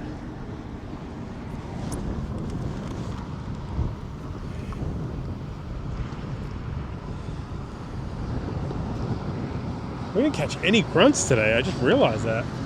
Yeah, this area is just different. You know, there's less grunts. More of the other fish, I guess. Or jacks. Oh, nothing back there.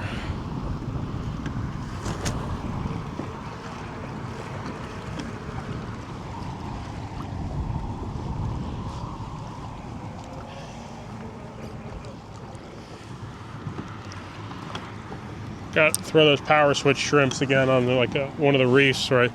Believe it or not, you actually get less bites on the reefs. Sometimes, not all the time, but very often out there, you're just going to get a couple.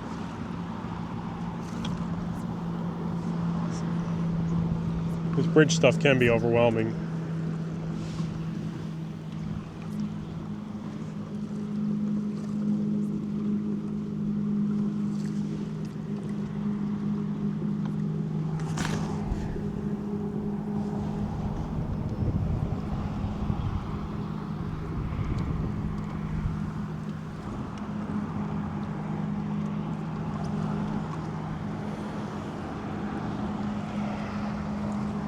Wow.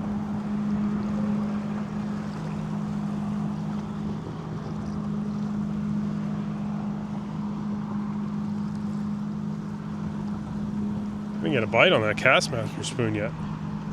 Right? I mean, I had a couple smaller bites, but man, I'm surprised we didn't pick up a snapper on that.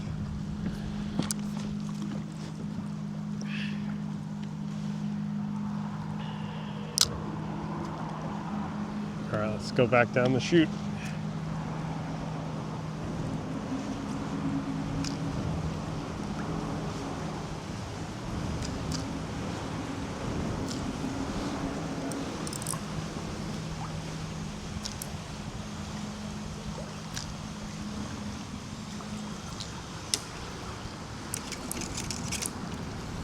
Okay, almost got myself in trouble there. Oh, these guys would love a Castmaster. That makes a lot of sense. You catch a lot of these lookdowns on a small spoon, which a ceviche will pull up 5 at a time too. These things throw off a very large showing on your sonar too, because think about it, that shape, the way they swim, you know, you think you got pretty big fish under your kayak and it could just be a school of those lookdowns. Dude, come on, man. Really?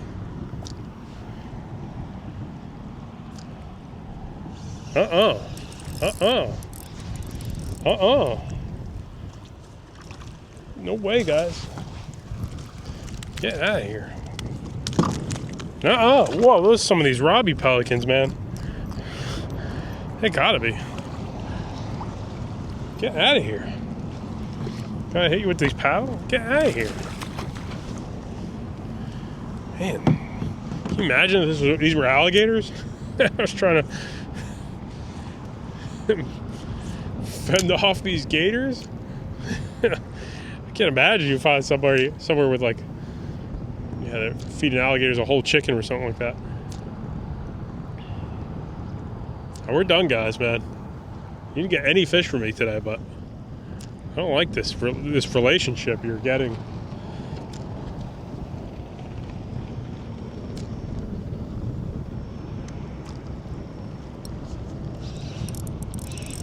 Toxic relationship. The only thing is that handle gets slippery.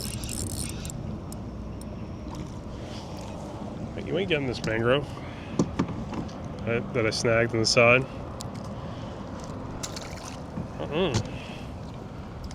Let's try this one little channel there. There's like a little bit of current that washes off of it. This boat's back already.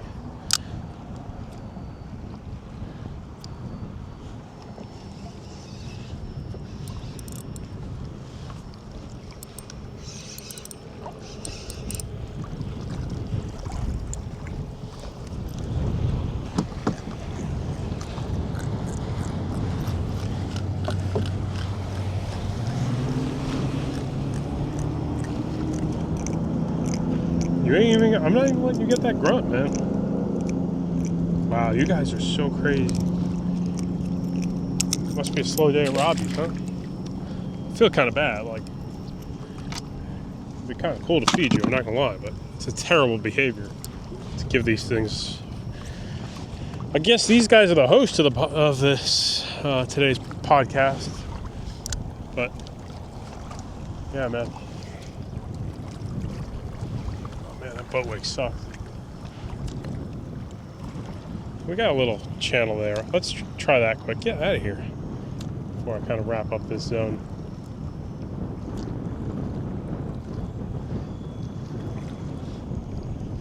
Okay.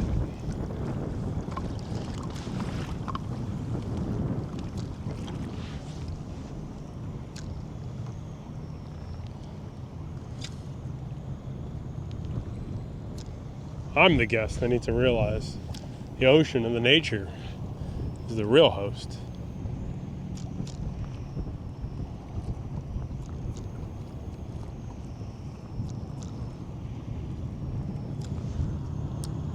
Alright, let's try this one little side channel here quick and call it a day. I think this is what I'm getting at it today, man. Just got a couple mangroves. Not the best day, but we tried. There's a little side cut here. I see that current washing over, so it's probably going to be barracudas and stuff like that there. Come on, dude. Kayak's an easy target for the Pelicans, man.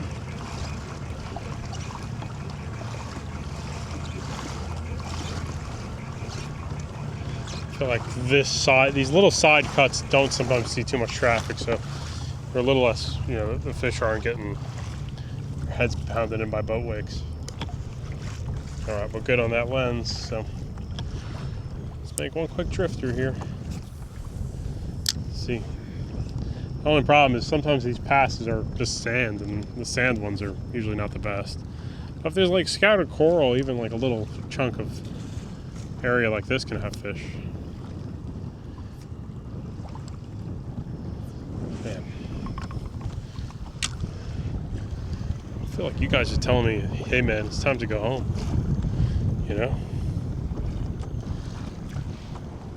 Birds have such weird eyes, man. They feel like they're ready to kill you on a moment's notice. You ever feel like that? Like if a bird was the size of this kayak, it would eat you in 2 seconds. Like stuff like alligators and other things seem cautious, but if a bird was the size of this kayak, it would come grab you immediately.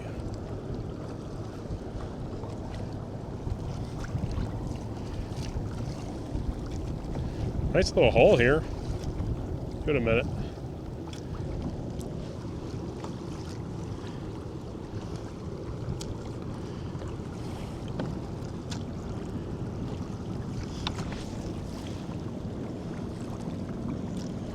Speckled trout hole. That's what this looks like to me, but it doesn't seem like it's got anything in it.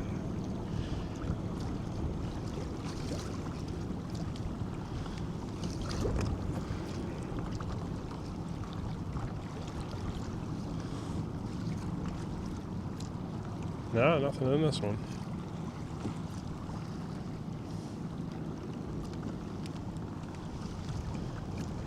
No coral in it either. I feel like that's like some of these cuts, they'll have a lot of coral and they'll have a lot of fish in just a tiny little channel. But if it's got no coral and it's just sand, it seems like those ones are not quite as productive. It's like you can see that sandbar up there and the water washing over here. It's like a textbook spot to get some bites, but there's no structure in it, and it might not produce those. I think that's what's the thing here is there's no structure in this one. Let's get up here quick and wrap it up after that. It's a nice hole, man. 13 feet. Oh, it's 15.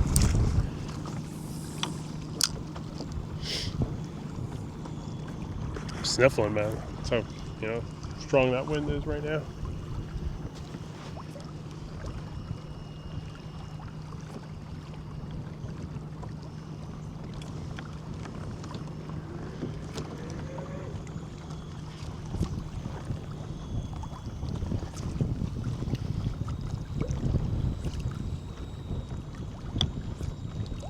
Wow, there's no jacks even here.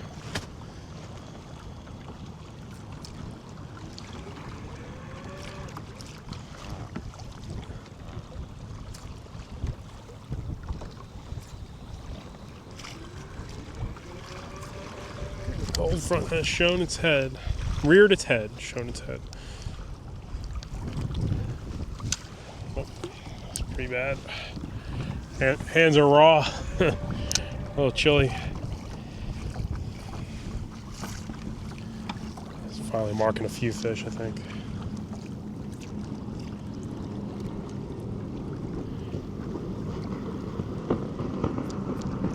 Some serious money going around here.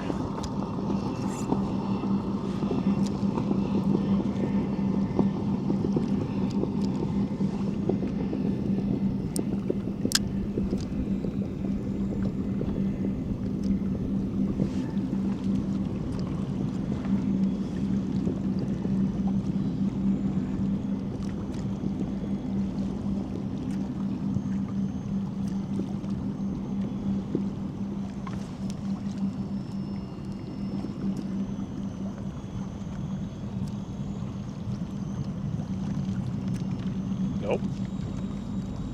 Even the lizardfish don't live in this channel, man. It's fun to try, but you know, had success in these sorts of holes in the other areas, right? That I've been fishing. Catch some snapper in them, lane snappers, you know, jacks, small stuff, a lot of it, but you know, just curious what it might be in here in a different environment. It doesn't seem like there's anything in it.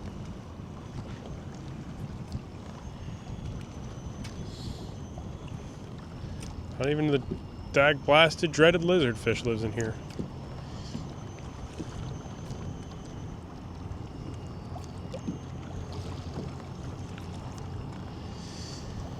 Alright, we got any other ideas? Like a finale? This channel didn't have anything. Like it looked like it would. That's a danger sign for obstructions and stuff.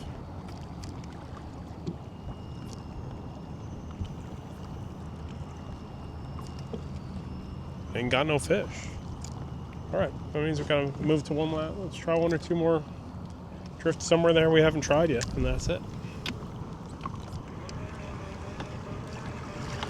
Yeah, I don't think I want to go back to that other bridge. I think those jacks are still gonna be there.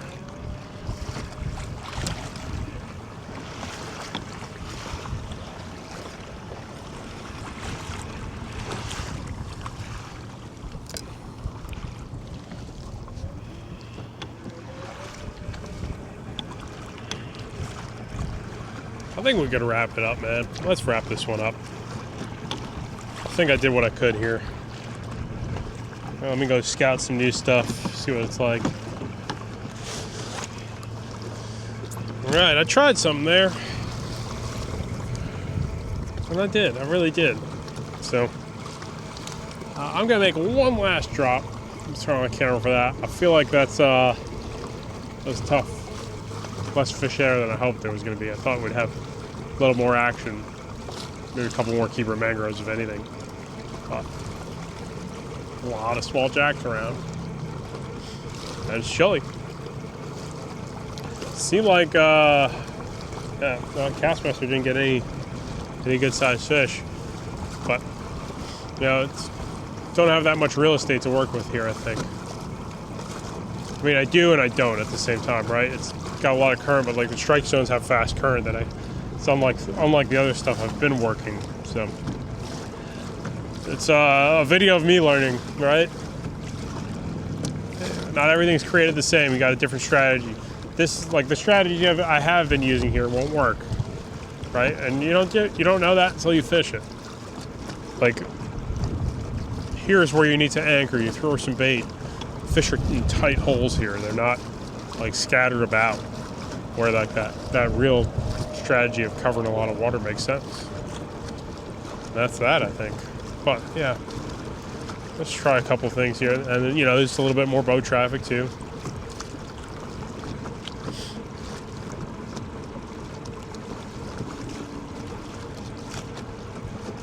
We got our pelicans trying to steal our fish.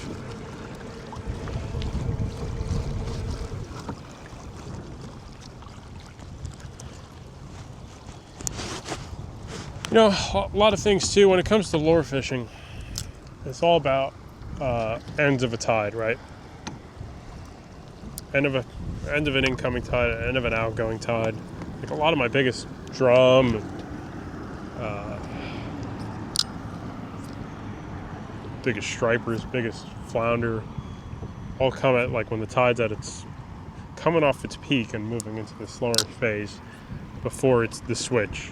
So right now I think we're at the peak of the fast water movement. And you see that water rushing through. I'm fishing this little seam edge right here.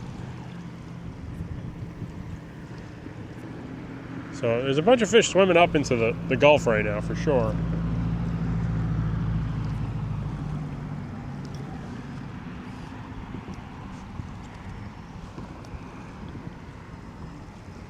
But I'm trying to see if I can find one or two that are still hanging back in this current, out of the current here.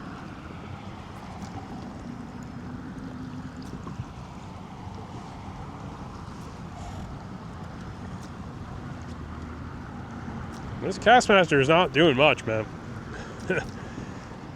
It is not the silver bullet we might be hoping it was going to be.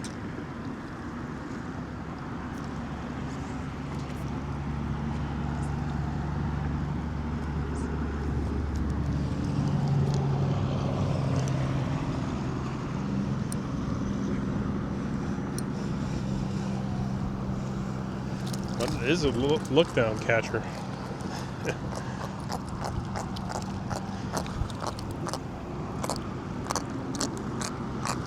Make my top look-down lures.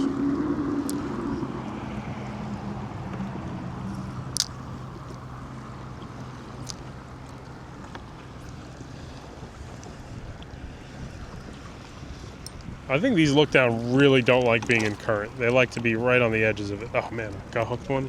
I really got hooked this poor guy? I don't think I did.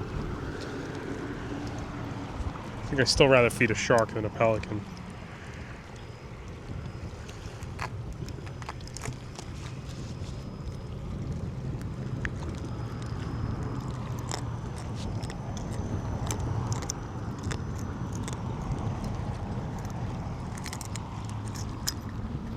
Oh man, I got it. Just fell right back in.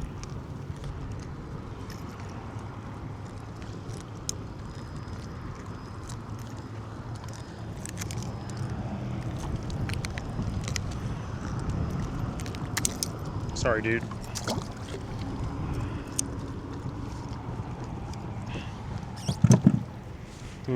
Okay, so we got a bunch of look-downs there.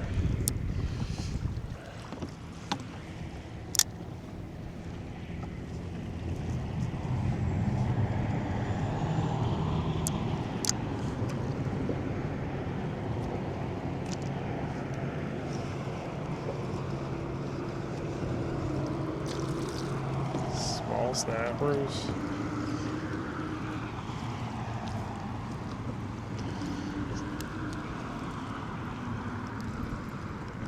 It's definitely going to catch a lot of fish.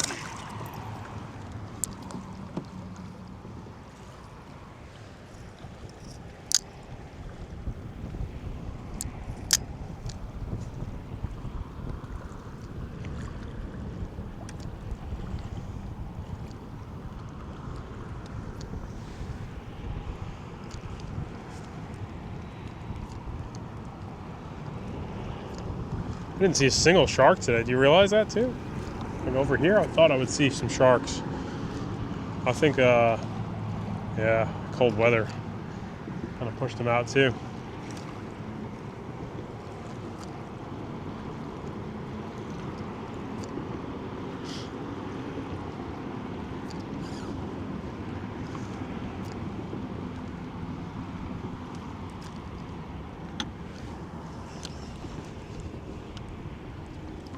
Probably another look down there. Look-see downsers.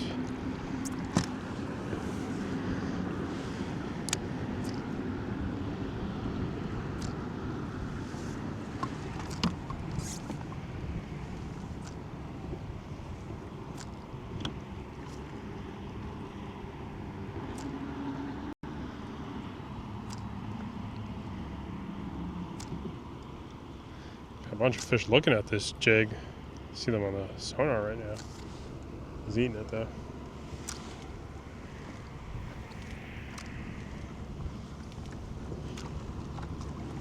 Well, let's try one last long drift.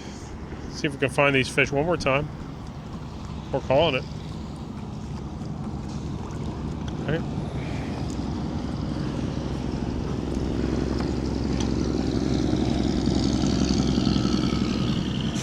Stick with the Castmaster, right? Let's see if that's gonna do it.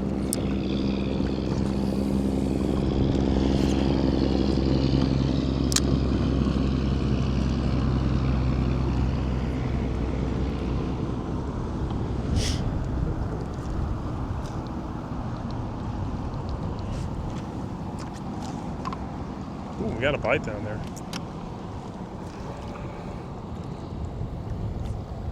I had a bite down there.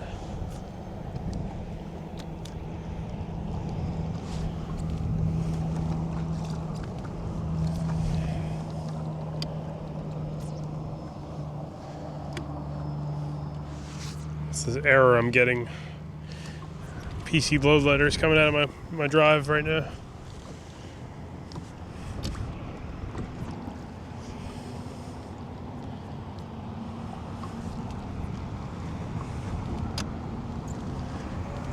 Okay, no hits there. Oh, just a couple of smaller bites, I think.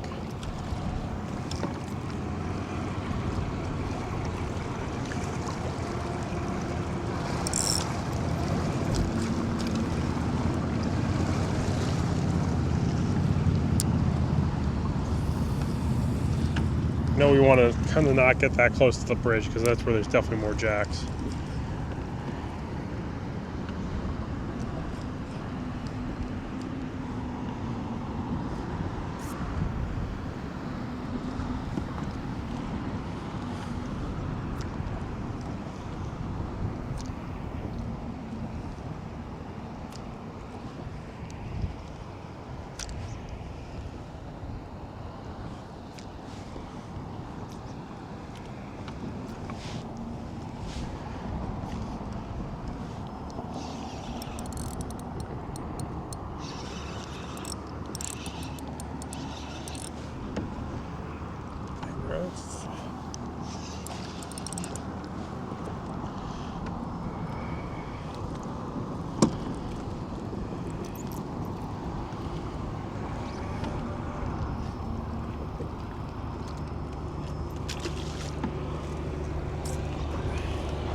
This is a really fun setup, man.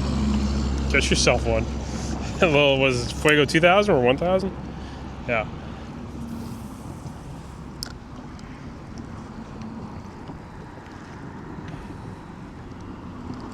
Wish we saw some bigger mangroves here, but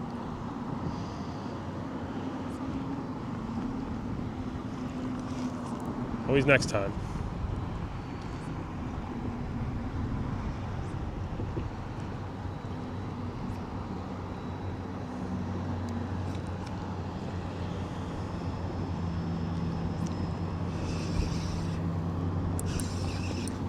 Could be an end of tide thing too.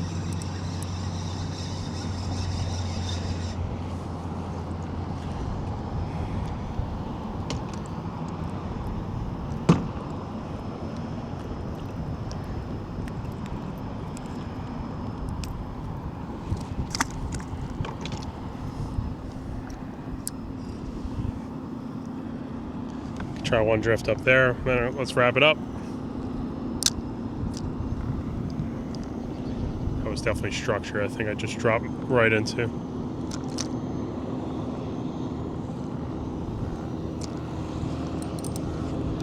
There's a lot of stuff down here.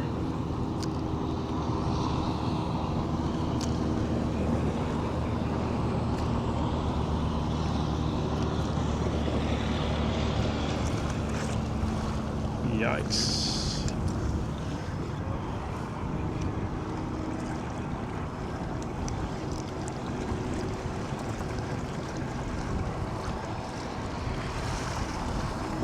I don't know, what do you think? What do you think I did wrong today? Besides the,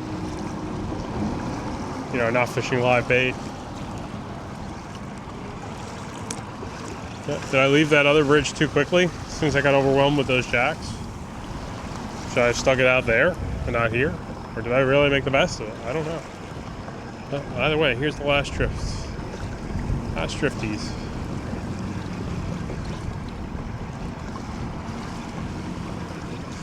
Trying a new bridge, and that's all. Should have just stuck with the Gulp shrimps, maybe. One thing for certain is there's a lot more smaller mangroves here than the other bridges I got to fish so far, so different too, right? The other bridges had an okay ratio of keepers to shorts, or at least decent sized ones. Here it seems like a lot more smaller ones.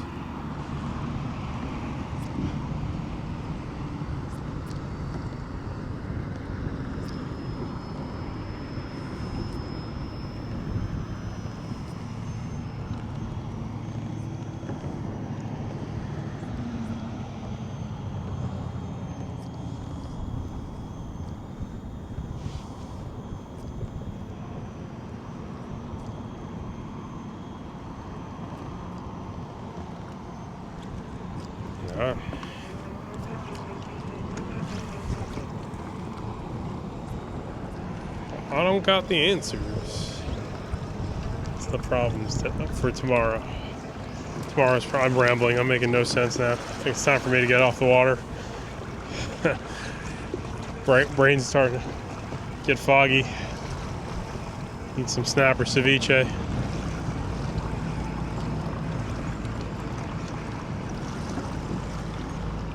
Watch me hit like jackpot right here in the last 20 minutes of fishing, 10 minutes of fishing, whatever I end up doing here.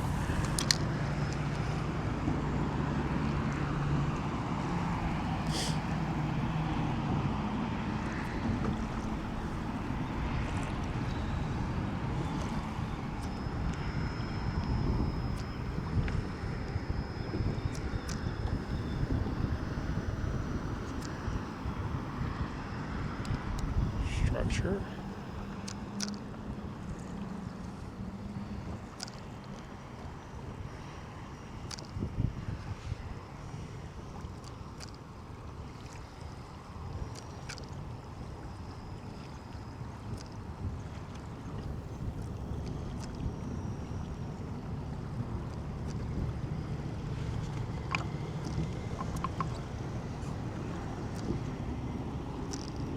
Oh, I had a bite.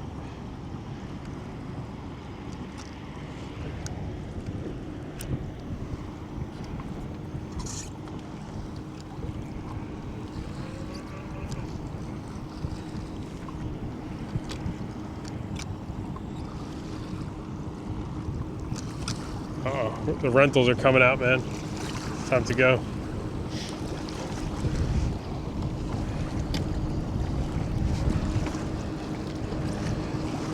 Yeah, it's time to go.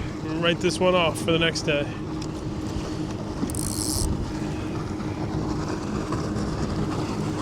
Come the rentals.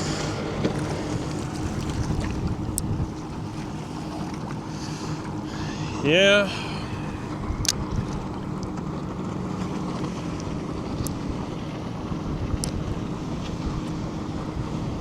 Those look kind of cool. I wonder what kind of skiffs those are. Look like they're pretty decent. Yep, put a trolling motor on them. Wouldn't use them. Yeah, I'd use them for fishing, but you know what I'm saying?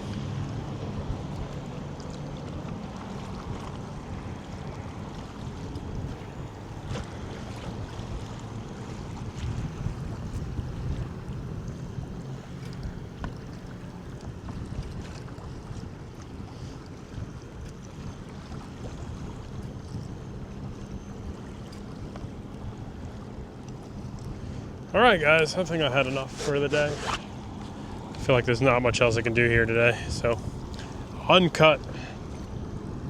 I had a good time. Got something to eat at least, so. Well, you learned with me, I think, on that one. It's everything's got a different strategy. Can't one size does not fit all. And I think that was the problem with what I tried to do today, is I try to to try to just repeat what I've done on a couple of the other bridges in a totally different environment where, ooh, big old ray. I'm thinking that was, just it won't work. So, but that's the beauty of it, right? You can't be an overnight expert. So, finally got something drifting around here. Woohoo! I was like, what's gonna bite out here? Yeah, let's end it on this. Something better.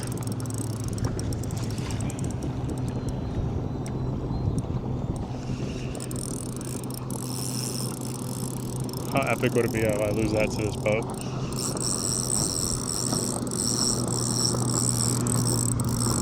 What do you think this is?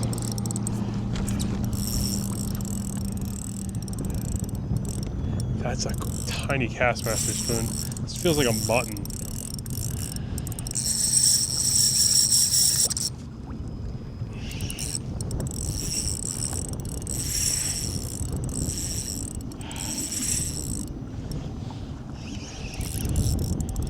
Oh my gosh, we're in for a battle.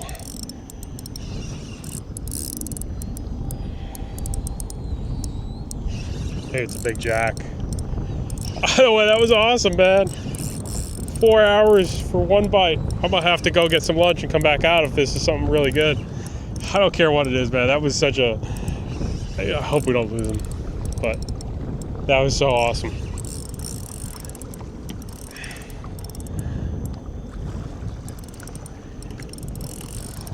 Gotta turn around. Hang on. That might be a shark, right?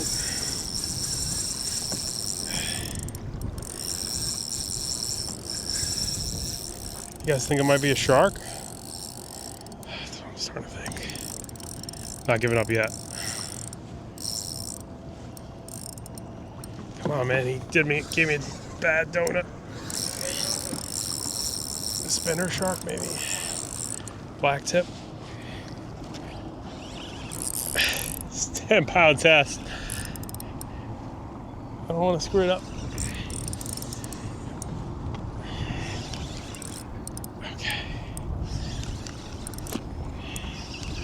The Keys, man. It could be anything. You know how this goes.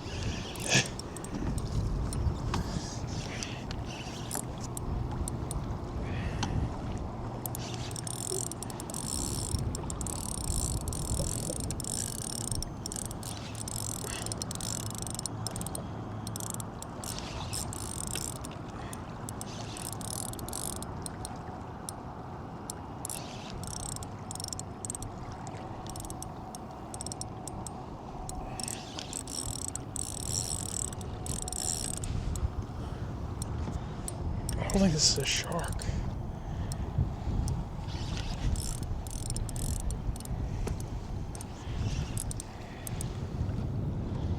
It's a bigger jack, I bet.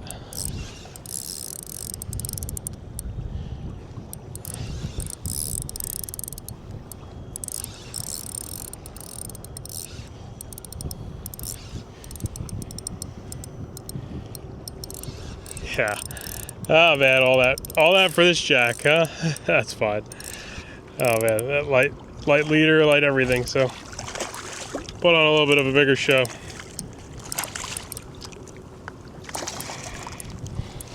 Oh, I was hoping that because it's going to be my first permit of all things, but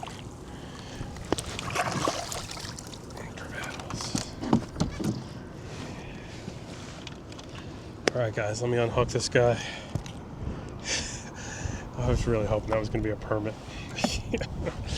That's all right. I wouldn't say it's a total waste today.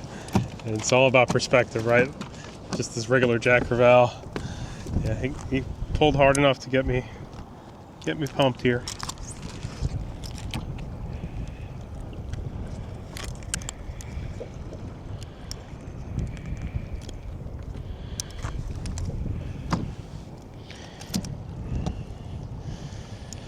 Yeah, a spoon like that, you just don't know what you're gonna hook sometimes. So, all right, you can get yourself out of here, Jack. Thanks for that, though. Give me in the viewership one last good thrill ride there. All right, check the video's description links, everything you use. I'll do better, I promise. But we have to try something different. All right, let me catch up with you guys in the next video.